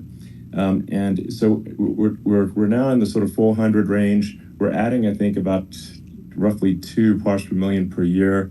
So I mean, it still gives us. So what it means is like we still have quite a bit of time, but so there's not like we don't need to rush and we don't need to stop farmers from farming or prevent people from having steaks or basic stuff like that. Like you leave the farmers alone. I agree. How crazy is that? Where I mean, you have farmers that are not allowed to farm anymore and have to get rid of their cattle, and the whole world is a little crazy. But it's largely taken its lead from us. I just say though, I've heard in terms of the fossil fuel, because even to create your electric car and create the electricity needed for the electric car.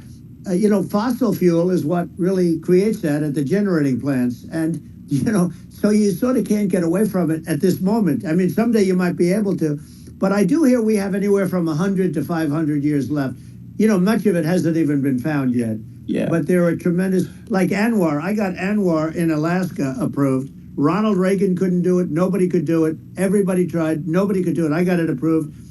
The first thing that Biden did was unimprove it, to get rid of it. He ended it. His secretary went in and she ended it. And what a disgrace. That's Anwar. That's bigger, or they think it could be bigger than Saudi Arabia in Alaska. Could be bigger than Saudi Arabia. But they went in and they terminated it. And I'll get it going very quickly, because not only is it big for Alaska, I mean, you talk about economic development, that for the United States, I mean, that is, they say bigger than Saudi Arabia or the same size, and pure, really good stuff. And, you know, they end it. So I think we have, you know, perhaps hundreds of years left. Nobody really knows. But during that time, something will come around that will be very good. Yeah. Well, I mean, my estimate would be, you know, a little more aggressive than that. But it's not the sort of like we're all going to die in 5 years stuff. That's obviously BS. But I mean, my view is like if you just look at sort of the parts per million that increments every year, you know, you get sort of 2 or 3 parts per million every year of CO2. I mean, I think some of that it's problematic if it accelerates. If you start going from 2 or 3 to say 5, and then there may be some situations where you get just a step change increase in the CO2. And I think we don't want to get too close to 1,000 ppm, because like that's actually makes it uncomfortable to breathe. Like just existing in 1,000 ppm CO2 is uncomfortable. That's like that's considered like an industrial hazard, right? Just so it's, you know, that's actually, you start getting headaches and stuff. So it's even without global warming, it's not comfortable to live. So you don't want to get too close to that. But I mean, I think I think we want to just move over, like, and if I don't know, 50 to 100 years from now, we're I don't know, mostly sustainable. I think that'll probably be okay. So it's not like the house is on fire immediately, but I think it is something we need to move towards. And on balance, it's probably better to move there faster than slower. But like I said, without vilifying the oil and gas industry, and without causing hardship in the short term, I think this can be done. Without, you know, people can still have, you know, a stake, and they can still drive gasoline cars, and this, you know, it's okay. It's like, it's not. I don't think we should vilify people for it, but I think we should just generally lean in the direction of sustainability. I actually think solar is going to be a majority of Earth's energy generation in the future, and it's certainly trending that way. And so you get the solar power, combine that with batteries, so because obviously the sun doesn't shine at night, and then you use that to charge the electric cars, and you have a long-term sustainable solution. And you know, that's what Tesla's trying to move things towards, and I think we've made a lot of progress in that regard. But when you look at our cars, we don't believe that environmentalism, that caring about the environment should mean that you have to suffer. So we make sure that our cars are beautiful, that they drive well, that they're fast, they're, you know, sexy. I mean, they're cool. In fact, literally, I mean, this sexy joke, Model S, Model 3, Model X, and Y spells out sexy. It's probably the most expensive joke out there.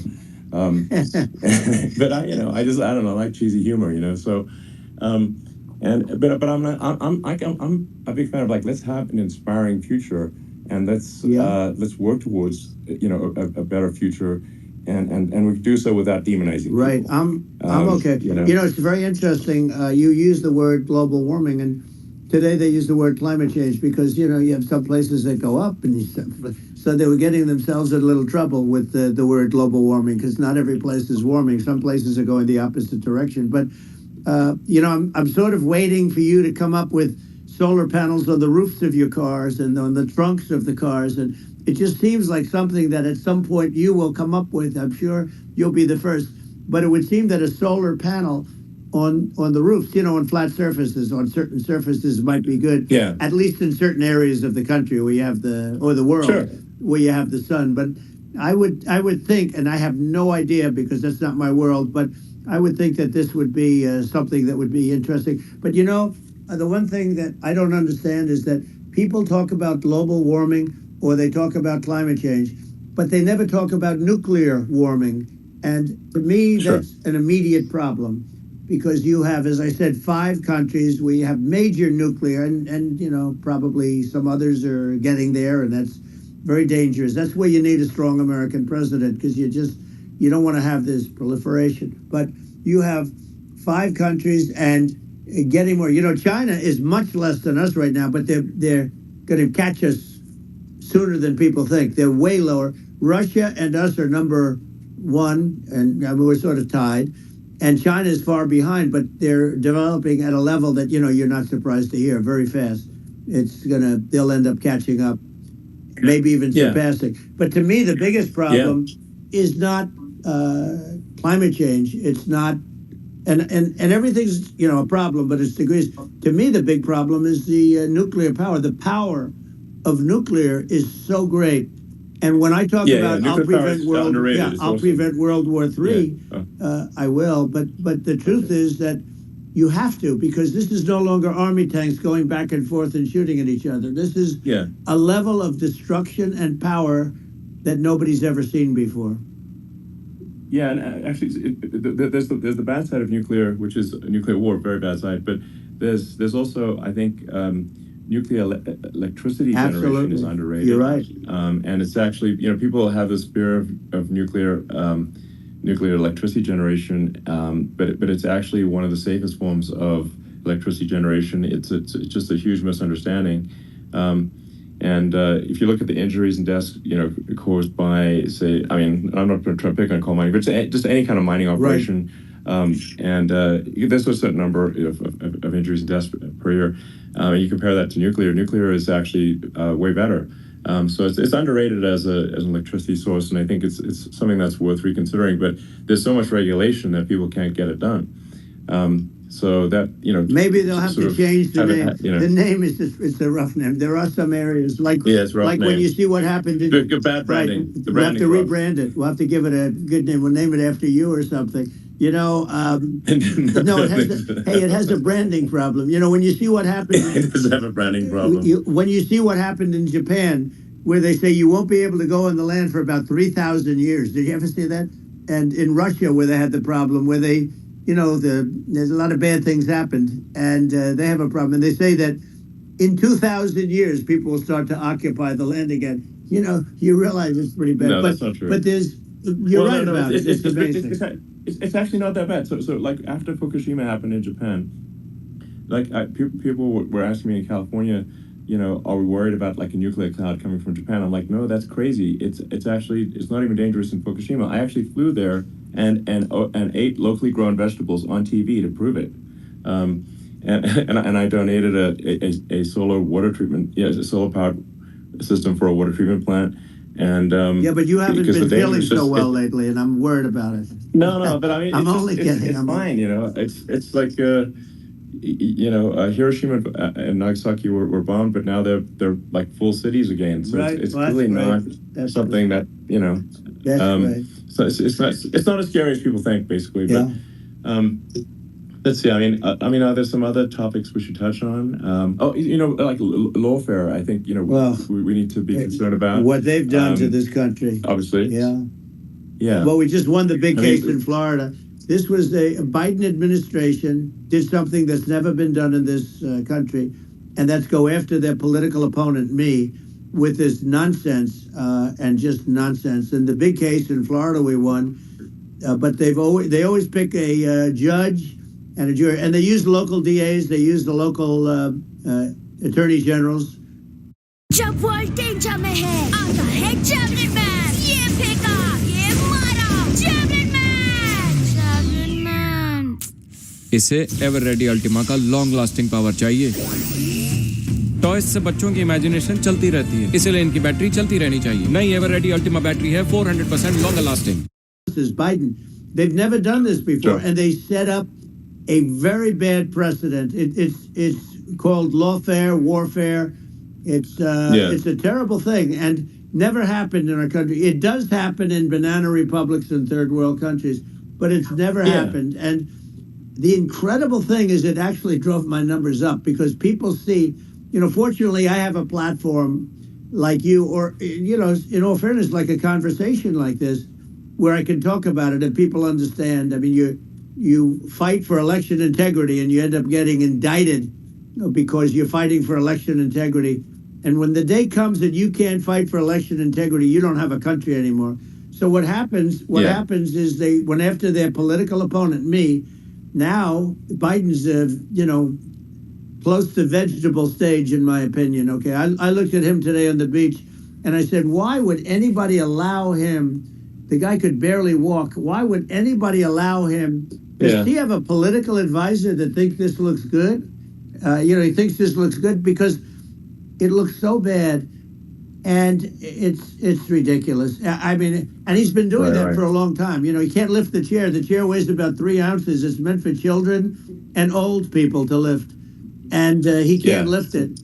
The whole thing is crazy. Well, he's clearly not, he's clearly like, we just don't have a president right You now. don't have a That's just obviously president, the and case. she's going to be worse than him because she is a San Francisco liberal who destroyed San Francisco, and then as Attorney General, she destroyed California. You talk about location, and we're talking about the sun and the water and all. There's nothing better than California. She has destroyed that. She was the original DA. She was the original in San Francisco. She was the original Attorney General in California. What she has done to California is, well, you know better than I do. You just left California for a lot of those reasons. And what she's done with crime, with cashless bail, where you kill somebody. I mean, we have states there you kill somebody and they let you out right away. I mean, you don't have to even put up, and then they never find the people unless they kill again, and then they let them out again. Our country is becoming a very dangerous place, and she is a radical left San Francisco liberal, and now she's trying to protect. Now she's looking like she wants to be more Trump than Trump, if that's possible. I don't think it's possible, but she wants to be more Trump than Trump. Yeah. I want a wall. I think that's... She wants to release all the prisoners that are in detention, and some of these guys are really bad. Right. That just came out today. She doesn't want to build the wall, even though the walls work. Walls and wheels. In your business, everything you do is obsolete. Almost, well, not the tunnels, but everything is obsolete. Even your rocket ships, they're like a month later, they're obsolete. You find a better way to. The only thing that's not obsolete is a wall and a wheel. And the wall, I built hundreds of miles of wall, and that's why we had such good numbers. I was going to add 200 miles. We bought it. We could have flipped it up in 3 weeks, and they sold it for 5 cents on the dollar. That meant, I said, wow, that means that they actually do want to have open borders. She wants to have open borders, and now she's going like she's tough on the border. It's such a lie. Yeah, this is simply not true. This is simply not true. No, and everybody knows it's simply not true. It's a disgrace that she can say it. No, obviously, what's happening sort of overnight is they're rewriting history and making Kamala sound like a moderate when in fact she is far left, like far left. Worse than Bernie Sanders. She is considered more liberal by far than Bernie Sanders. She's a radical left lunatic, and if she's going to be our president, very quickly you're not going to have a country anymore. And she'll go back to all of the things that she believes in. She believes in defunding the police. She believes in no fracking, zero. Now all of a sudden she's saying, no, I really want to see fracking. If they got in, the day she got in, she'll end fracking. And by the way, if people didn't think that, the lunatics that really believe in that, they won't vote for her.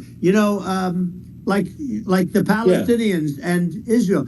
She is so anti-Israel, and she's bad for both. Biden actually did something that was impossible. Both sides hate him, both sides. That was a hard thing to do, unification. Yeah, no. Netanyahu came to give a talk to a joint Senate and House sitting, and I was there, and Kamala stood him up. What does that say? I think it's highly disrespectful. And I say, if you're a Jewish person or if you believe in Israel, if you're a person that, is a very pro-Israel, if you vote for her, it's worse than Biden. And Biden was bad. But if you vote for her, you ought to have your head examined. And you see tonight, as we're doing this, I'm seeing reports coming that they expect an attack tonight or tomorrow from hundreds and maybe thousands of rockets. Their Iron Dome, as they call it, as we all call it, but their shield that they build, that can be swamped. We'll use the term that's Yeah. appropriate, swamped. But they Yeah. swamp it by shooting enough missiles. You know this better than anybody. By shooting enough missiles, Sure. they can't defend themselves. They just obliterate the whole Yeah. place. And that's what some people think they're looking to do. And we have no leadership. There's no respect for the United States of America with these people. And I'm telling you, Yeah. she'll be worse than him. A believer Yeah, no, in I being think you're radical right. left, and he wasn't. I think you're right. I mean, you really, it's important for the public that may be listening to this to look at Kamala's track record, before the last month, and say, is that a track record you agree with? And I think if you're an independent moderate, you definitely would not agree with it, because it is her behavior has been far left, and we're seeing just an overnight propaganda attempt to rewrite history and make it sound like Kamala's moderate when she in fact is not moderate. Well, her I think running that- mate approved, signed into legislation, tampons in boys' bathrooms. Okay, now Yeah, that's yeah, all that's I have weird. to hear. Tampons in That's boys' weird. bathrooms, and that means she believes Yeah. in that too. I mean, Yeah, that's she not picked okay. this guy because he was the closest to her. A lot of people thought she'd pick sort of the opposite, but she picked an anti-Israel radical left person. But she is far worse, they say, than Bernie Sanders. If we have her as a president, if we have a Democrat at this moment as a president, I don't think our country can survive. I think it's a massive. I think we're in massive trouble, frankly, with the Kamala administration, and that's my honest opinion. And I think really it's essential that you win for the good of the country for this election, and that's understating my opinion. Now, you may have seen this, but I got a letter from the EU Commission, saying, to not have disinformation on during this discussion that we're having, there's a lot of attempts to do censorship and to force censorship even on Americans from other countries, and what do you think about that? Well, I know the European Union very well. They take great advantage of the United States in trade, as you know. We, through a different forum, NATO, we protect them. And yet, if you build a car in the United States, you can't sell it in Europe. You just can't sell it. It's impossible. The same thing with our farmers. Our farmers find it very difficult to do business. We have a deficit with them of $250 billion, which people don't know. It sounds so nice, the European Union, but let me tell you, they're not as tough as China, but they're bad. And I let them know it. And that's probably why they notified you. No, they don't treat our country well. We defend them, with Ukraine. So we're in for 250 billion, and they're in for about 71 billion, and they have the same size. If you add up the European nations that, in terms of an economy, it's about the same size when you say as us. And they're in, and they're in much greater risk. They're right there. We have an ocean separating us from, in this case, the enemy would be Russia. Used to be for the Soviet Union, but let's assume they're close enough. And what happens is they're in for 70-something million. I think even less than that, billion, and we're in for about 250 billion, and it could be a lot higher than that. And I say, why aren't you going to equalize? Why aren't they paying what we're paying? And they're in much more, it's much more important for them because of the fact that, they're right near there. I mean, they're all sort of in that location. We're not. But they should, and I did it with NATO.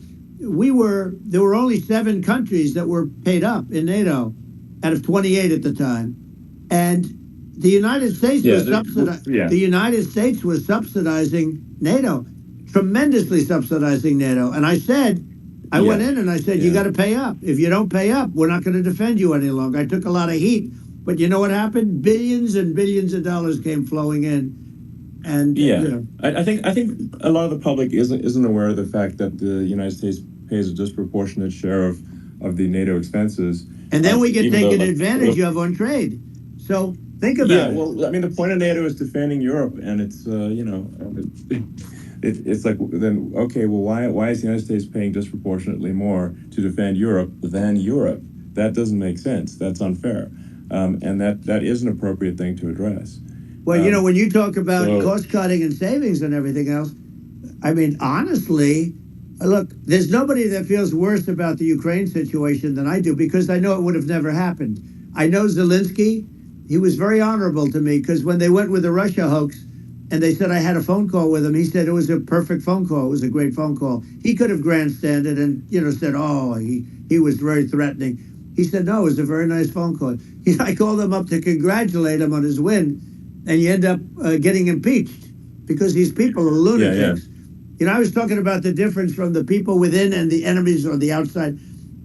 In many cases, the people from within are more dangerous for our country than the Russians and the Chinas. If you have a smart president, you're not going to have a problem with them. You're going to do things. Yeah. Now, they've taken advantage of us absolutely. incredibly, but you're going to do things with the right person. Yeah, well, I think it's obvious that you're a believer and an advocate. Please eat, Dadu. Dadu, please eat. Are you trying to say that I can never become a pro at options trading? But I can, Dadu, because Samco's Options Bro is here. Options Bro. Now please eat. Become an options trading pro with Samco. Investments in securities market are subject to market risks. Read all the related documents carefully before investing. Now, Kamala wouldn't have this conversation. She can't, because she's not smart. You know, she's not a smart person, by the way. She can't have this conversation. And Biden, we don't even have to talk about it. I mean, he couldn't have this conversation. He would have given up on the first half of a question. He would have walked out. He would have said, where am I? Where am I going? So anyway, but no, he wouldn't have this. That's true. Not a lot of people would have this conversation, but, you know, we cover a lot of territory. But the beauty is that you know, we can have a conversation, and I'm able to get it out without, because I get treated unfairly. This is a really big point. You can actually have a conversation with you. Yeah, it's nice, isn't it? And you can't have a conversation with Biden or Kamala. It's like it's not possible. That's true.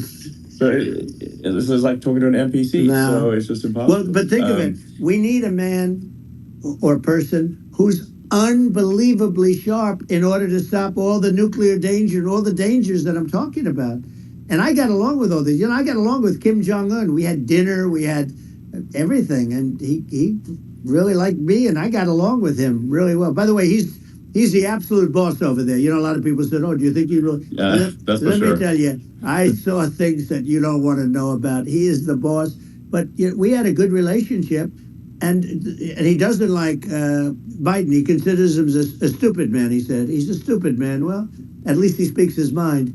But, you know, in this country, you're not sort of allowed to say it, but I guess you are. You should be allowed to say it if it's true. But we need smart people, and we need people that have an ability to lead. And she doesn't have that ability. Can you imagine? Now, you know Chairman Xi very well. Can you imagine her and him negotiating, or even standing together? It is, the whole concept is ridiculous. She is terrible. She's terrible. But she's getting a free ride. I saw a picture of her on Time Magazine today. She looks like the most beautiful actress ever to live. It was a drawing. And actually, she looked very much like our great First Lady, Melania. She didn't look like Camilla. That's right. But of course, she's a beautiful woman. So we'll leave it at that, right?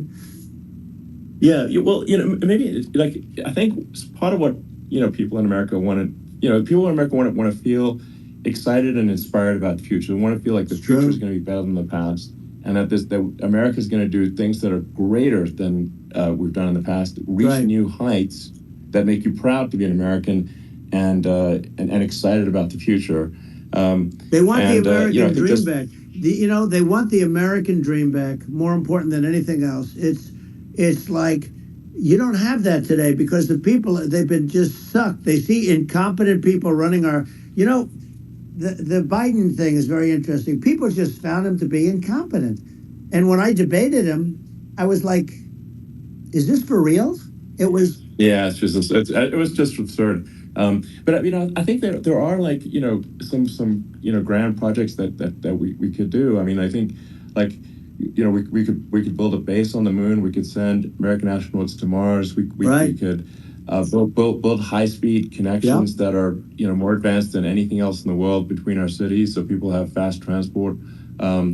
It's possible to solve traffic with tunnels. We've already made great progress in Vegas doing that, and and just do things that are exciting and inspiring and make the future feel like it's better than the past. Well, I did in Vegas, and I'll tell you, it was amazing. I got to see.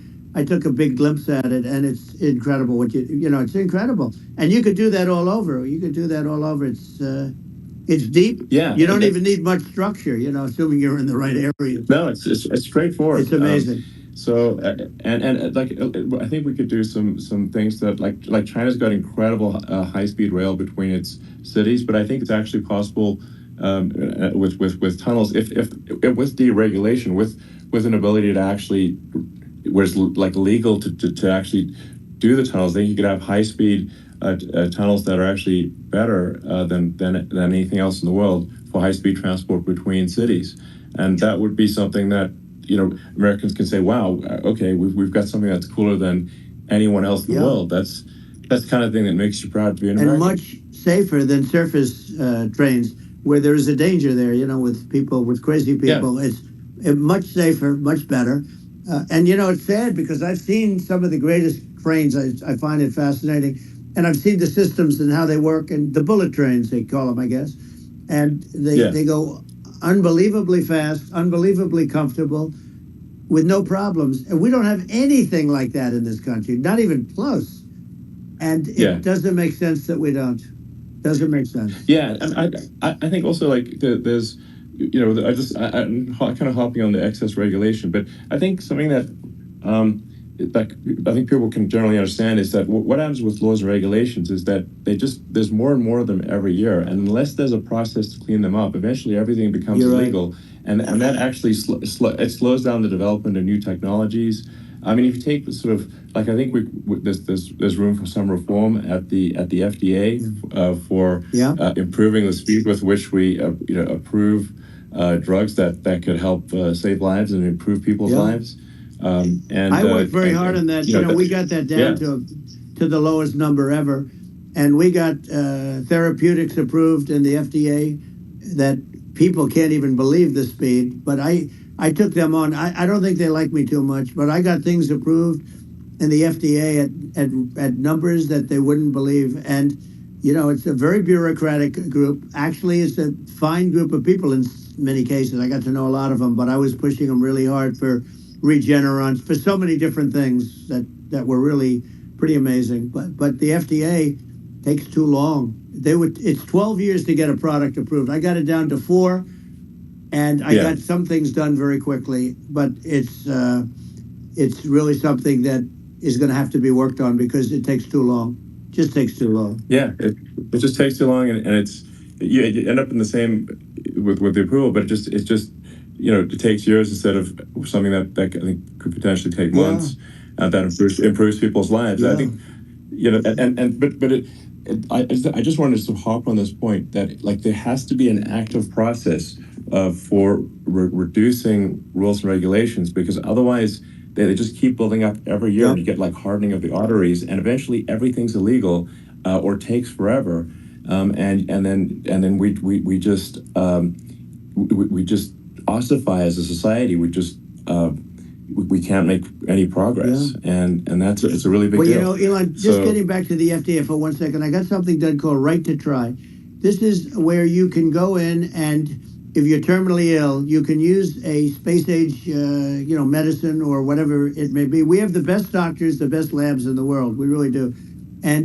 But people would go to other countries because you couldn't use the product, even if they thought it worked, because it's going through the FDA. I got it approved where you can, you basically, look, nobody wanted it. The doctors didn't want it because of the liability. The country didn't want it, our country, because they didn't want to get sued. These are people terminally ill. The insurance companies didn't want it, and the pharmaceutical companies, nobody wanted it. I got everybody into a room, and we came up with an agreement that you won't get sued. And also, they didn't want it on their record. If somebody's terminally ill and they die after taking a drug, they didn't want that on their record. So we set a separate list. If somebody was, so it wouldn't count as a negative. Yeah. Okay, and as you know, we got it Yeah. done. We have saved right to try. They've been trying to get this done for 58 Yeah. years, and it sounds simple, but it wasn't because of, I mean, the insurance companies, nobody wanted it, but we got it done. Sure. Somebody you sign a document that you're not going to sue the insurance companies, the country, you're not going to sue anybody. And we got it done, and we're saving tens of thousands of lives. Right to try. Hopefully you never need it, but if you Yeah. do, you don't have to travel to Asia. People, Right. if they had money, they go to Asia, Yeah, they sure. go to Europe. If they don't have money, they go home and die. That's what happened. They'd go home and die. Yeah. Well, I mean, and actually, to give Europe some props here, it's like if a drug is approved in Europe, which has a crazy amount of regulations, it should obviously be approved in the U.S. Yeah. I mean, they get more regulations than we do. So why would a drug be approved in Europe and not in the U.S.? That's crazy. Well, we did it. We did something that really, they've been trying to do it for 50 years, and they just couldn't get it done, and I got it done. And it's really something. But you're right. Some people go to Europe because a drug isn't approved here, but it's approved in Europe, and it's a drug that, generally speaking, would Yeah. work. It's pretty crazy. So Absolutely. you're right. And I think so, as long as people are properly informed of the pros and cons and like these are the risks, this is the risk, and like you make your own decision. That makes sense. Well, I think just, So- in sort of closing up, and by the way, I'm looking at the numbers. You got a lot of people listening. I hope you don't get Yeah. nervous because you got a lot of people listening to you right now, like 60 million or something. What is that number? It's crazy. It's amazing how you can see that right away. What is the number? Wow. What is it? Well, Wow. I think in Wow, terms of people, that's bigger than you said. You said 25, and you're much more than double that number, 25 million. I think you're going to be 60 or 70, and I guess over a period of time. Hey, I congratulate you. Do I get paid for this or not? Well, I think actually in terms of the number of people that will hear this conversation over the next few days to Right. weeks, it's going to be hundreds. That's of what they millions. say. Yeah, that's good. Well, look, it's an Yeah. honor.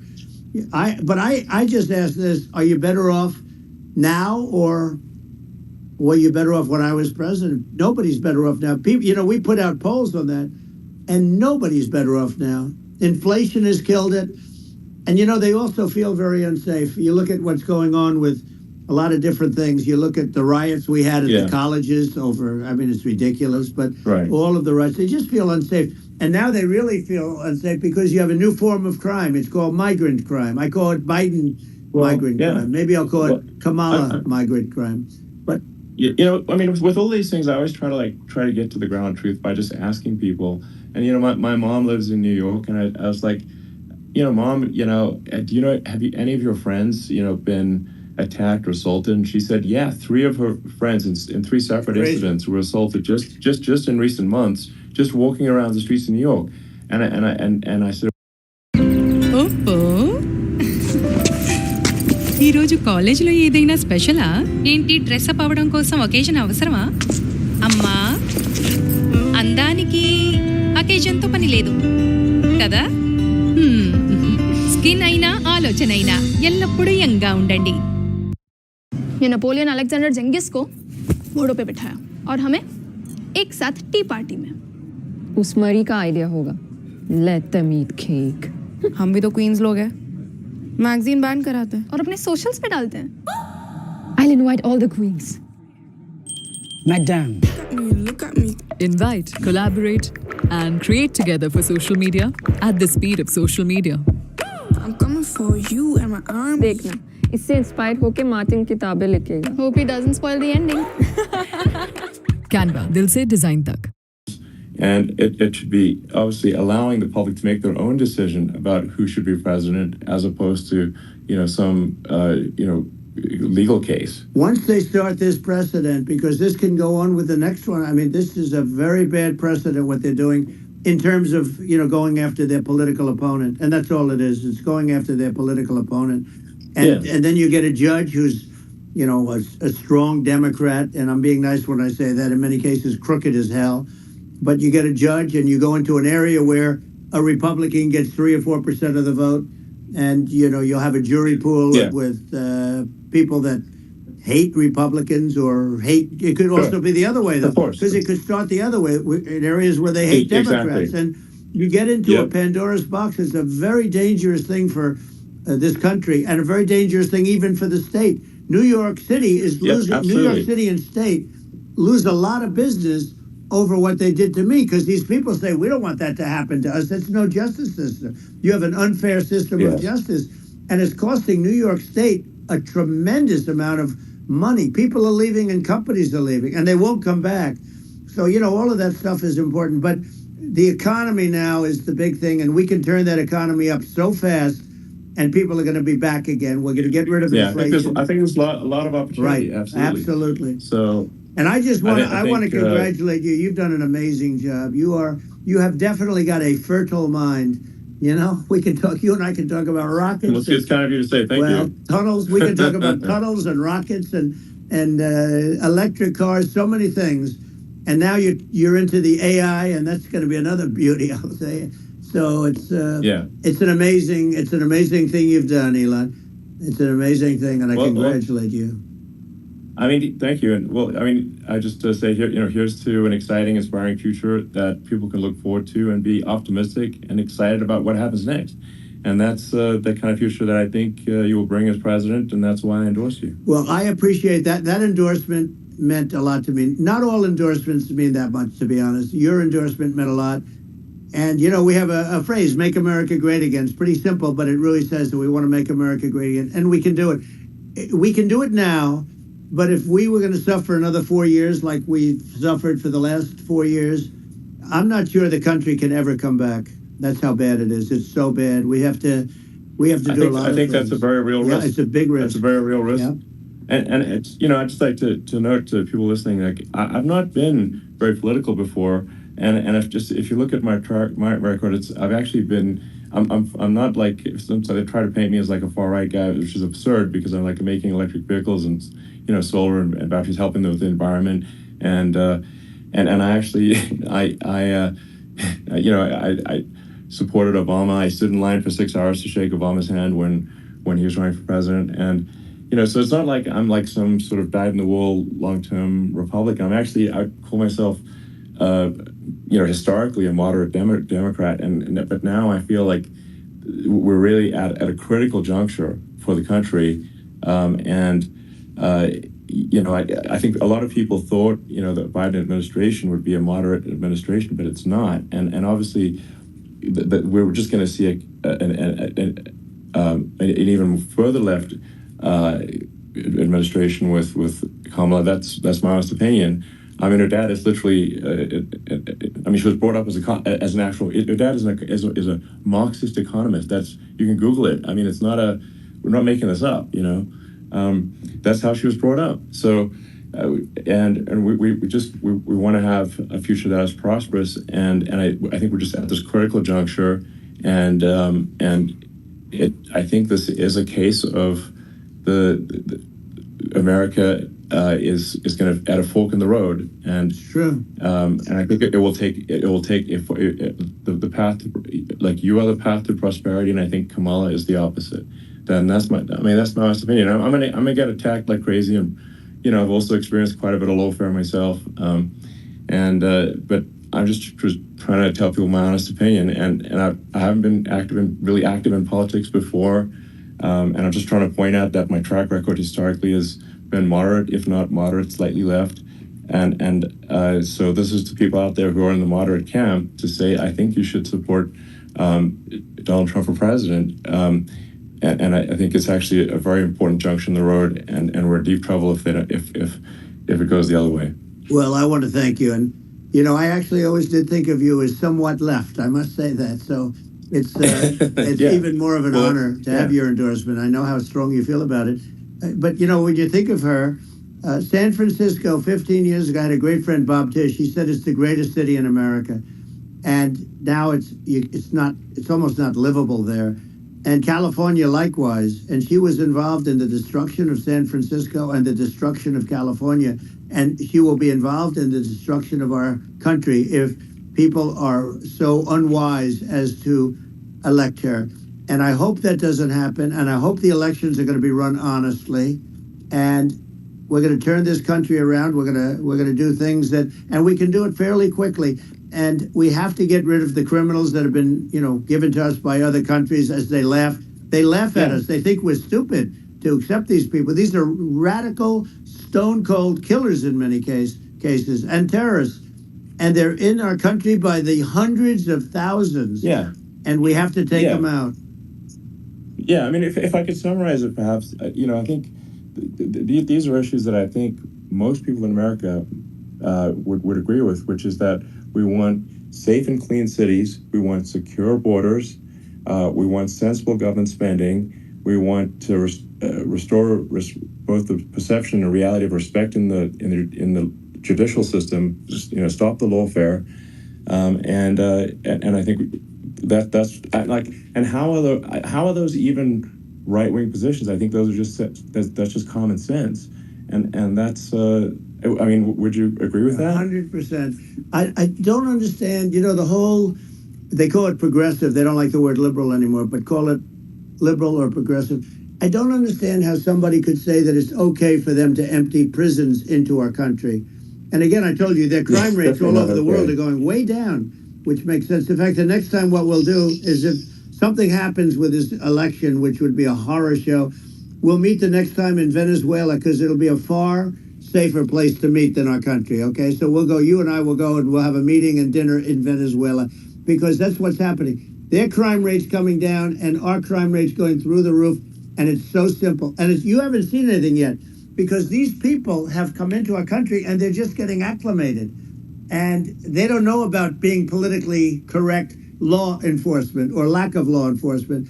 And our police, I have to just end with this, we have great police, we have great law enforcement, but they're not allowed to do their job. They have to be able to do their job without being destroyed. Well, absolutely, and it's obviously demoralizing if you're a police officer risking your life to arrest violent criminals who could kill you and do kill you sometimes, and then you arrest the violent criminal, and then the DA doesn't prosecute and they just let the guy out. Yeah. Well, then why should a police officer risk their life to arrest a violent felon? Well, even worse, Elon, if nothing's going to happen. Even worse, they prosecute the police officer. They go after it and they prosecute the police officer, and they take away his pension, they take away his job, he loses his family, he loses his house. Well, I thought it was very telling, like incredibly telling, that when there was that case where sort of a gang of thugs beat up police officers. I think it was in Times Square in New York, and then nothing happened to those guys. They were let out, zero bail, and I think a bunch of them were given free tickets to California. Well, what is I mean, that is a gross indignity against the United States, and that's how, I mean, this is insane. Like, have we lost all pride? How can such a thing be allowed to occur? I've never seen anything. We see where they get shot. It's a very dangerous profession, but something they're very proud of, and they want to be able to do their job. But I've seen them get shot. I've seen a lot of things. But I've never seen where these guys are standing in the middle of a big street, everybody watching them, and they're literally boxing, like punching, stand-up fighting, a police officer. There were two of them, and yet about six of these guys, and they're punching the hell out of them. And in their own country, they would be dead if they did that. They'd be shot. Yes. They would be shot instantly. And, they come from these countries, and it's taking them a while to realize that we don't do that in this country. But in their own country, if they stood on a street and had a fight with a police officer, they would be shot. There's no political correctness. And it's such a sad, it's such a sad thing to see. And that's the reason you have crime, by the way, because we don't do anything about it.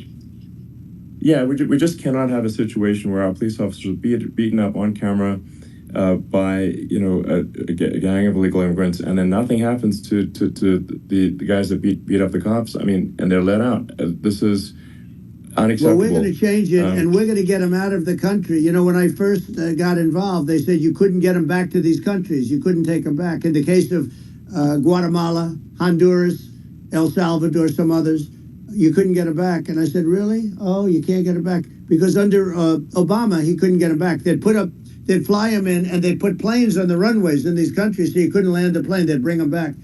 And the generals told me, sir, we can't bring them back. The countries won't accept MS-13 gang members. They won't accept them. And I said, really, how much do we pay these various countries in terms of economic aid, which is also somewhat ridiculous? And the answer was $750 million. I said, good. Tell them they're in default. They're delinquent. We're not paying them anymore because they won't accept it. And you know what happened? They all called me, every one of them. They said, me mood ని refresh చేసుకోవాలా మీకు కావాల్సిందల్లా ఒకే ఒక soft touch me బట్టలపై confuse అయ్యారా soft touch యొక్క కొత్త touch activation టెక్నాలజీతో ప్రతి touch తో మరింత పరిమళం వెదజల్లుతుంది సాఫ్ట్ టచ్ బ్లాక్ డబుల్ పరిమళం getting any more economic aid. And once I said that, they were nice. They wouldn't take them back for Obama. They wouldn't take them back for anybody. And now we have a problem because we have this guy, and they don't take him back anymore with Biden because they don't respect him. Yeah. It's just gotta be done. We just can't have whether they're citizens or not citizens. We can't have because they won't prosecute citizens either, not just illegals. So if it's you can't have violent repeat violent offenders that are not that don't get incarcerated. That's right. Because they will obviously, by definition, continue to hurt people. And I think where part of this comes from is that there's I do sort of consider myself liberal in some ways. I mean, it's just that you want to have empathy for people. Obviously, you want to have empathy for people. I totally agree with that. You want to have empathy, but you also have to have empathy for the victims of the criminals. And if you just have empathy for the criminals, it's actually shallow empathy. It's not real. You're not thinking. You're one layer deep empathy. You got to say like, what if you don't incarcerate this person? Who are they going to hurt? They might kill someone. They might rape someone. If you don't incarcerate them, you have to have empathy for the victims. And there's a lack of empathy for the victims of the criminals and too much empathy for the criminals. It doesn't make sense. That's why you want to have deep empathy for society as a whole, not shallow empathy for criminals. Right. And we have to give our police officers the dignity and the respect that they deserve. And we have to let them do their job. They can do a great job, but we have to let them do their job. And if we don't do that, it's going to all disappear. There's never been a society like this where you're allowed to do anything you want and nothing happens. And I'm talking about violent crime. And it's going to get more violent because these are really, really violent people. And we're going to get them out of our country, and we're going to get them back to because they were sent here by the presidents and by the various people that run those countries. And I know every one of those guys. And they're smart people. And they're streetwise people.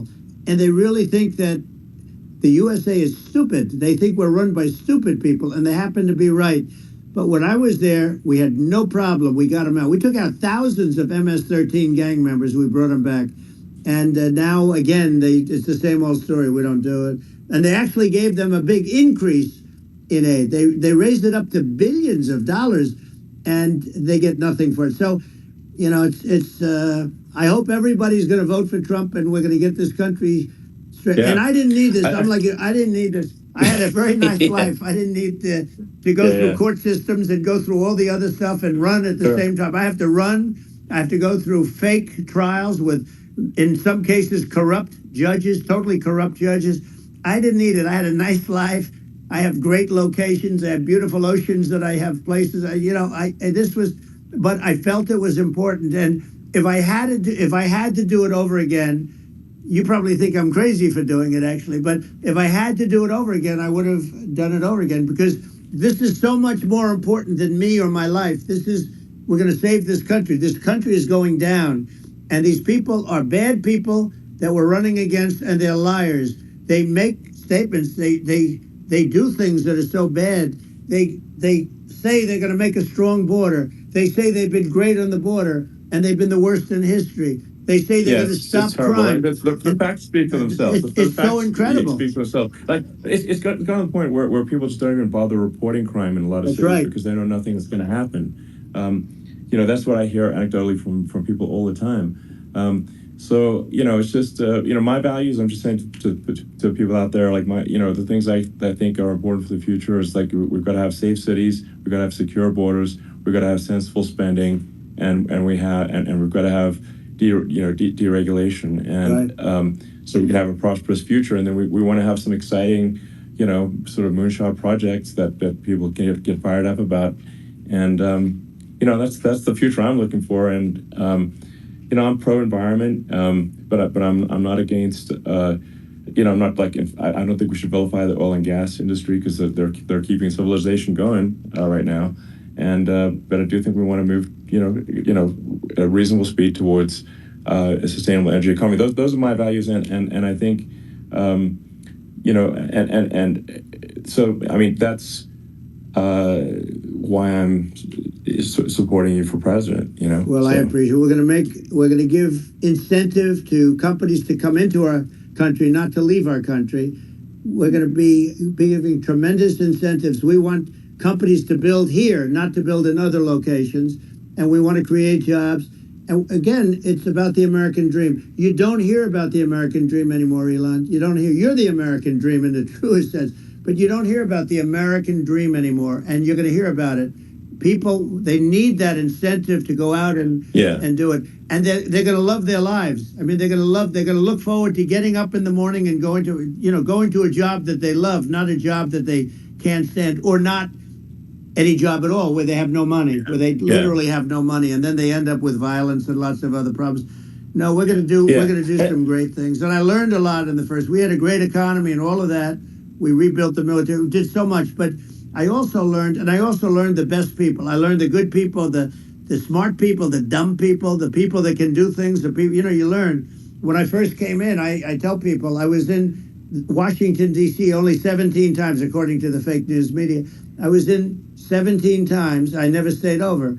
And you don't know people. You rely on other people to give you names, and then you realize the people you relied on weren't so good. Now, we had great people, but we also had some where I wouldn't have, used them had I known. Now I know everybody, and I think we're going to really turn things around fast. We have no choice, otherwise we're not going to have a country. And I really appreciate this. To me, it's been a lot of fun being with you. You're an amazing guy. You've done an incredible job and a great inspiration to people, a great inspiration. And I hope you keep going and just continue to do well. And we're going to have a big election coming up, and I think November 5th will be the most important day in the history of our country. I think that election will be the most important election, and I think it'll end up being maybe the most important day in the history of our country, because if we don't win, I just feel so sorry for everybody.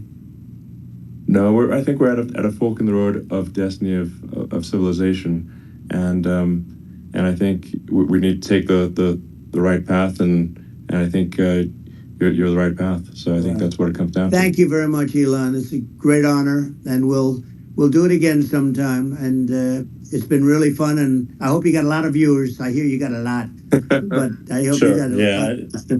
I know you got a lot of them. So I appreciate it. I'll see you soon. All right, sounds good. Thank you. Thank you, Elon. Thank you very much. Bye.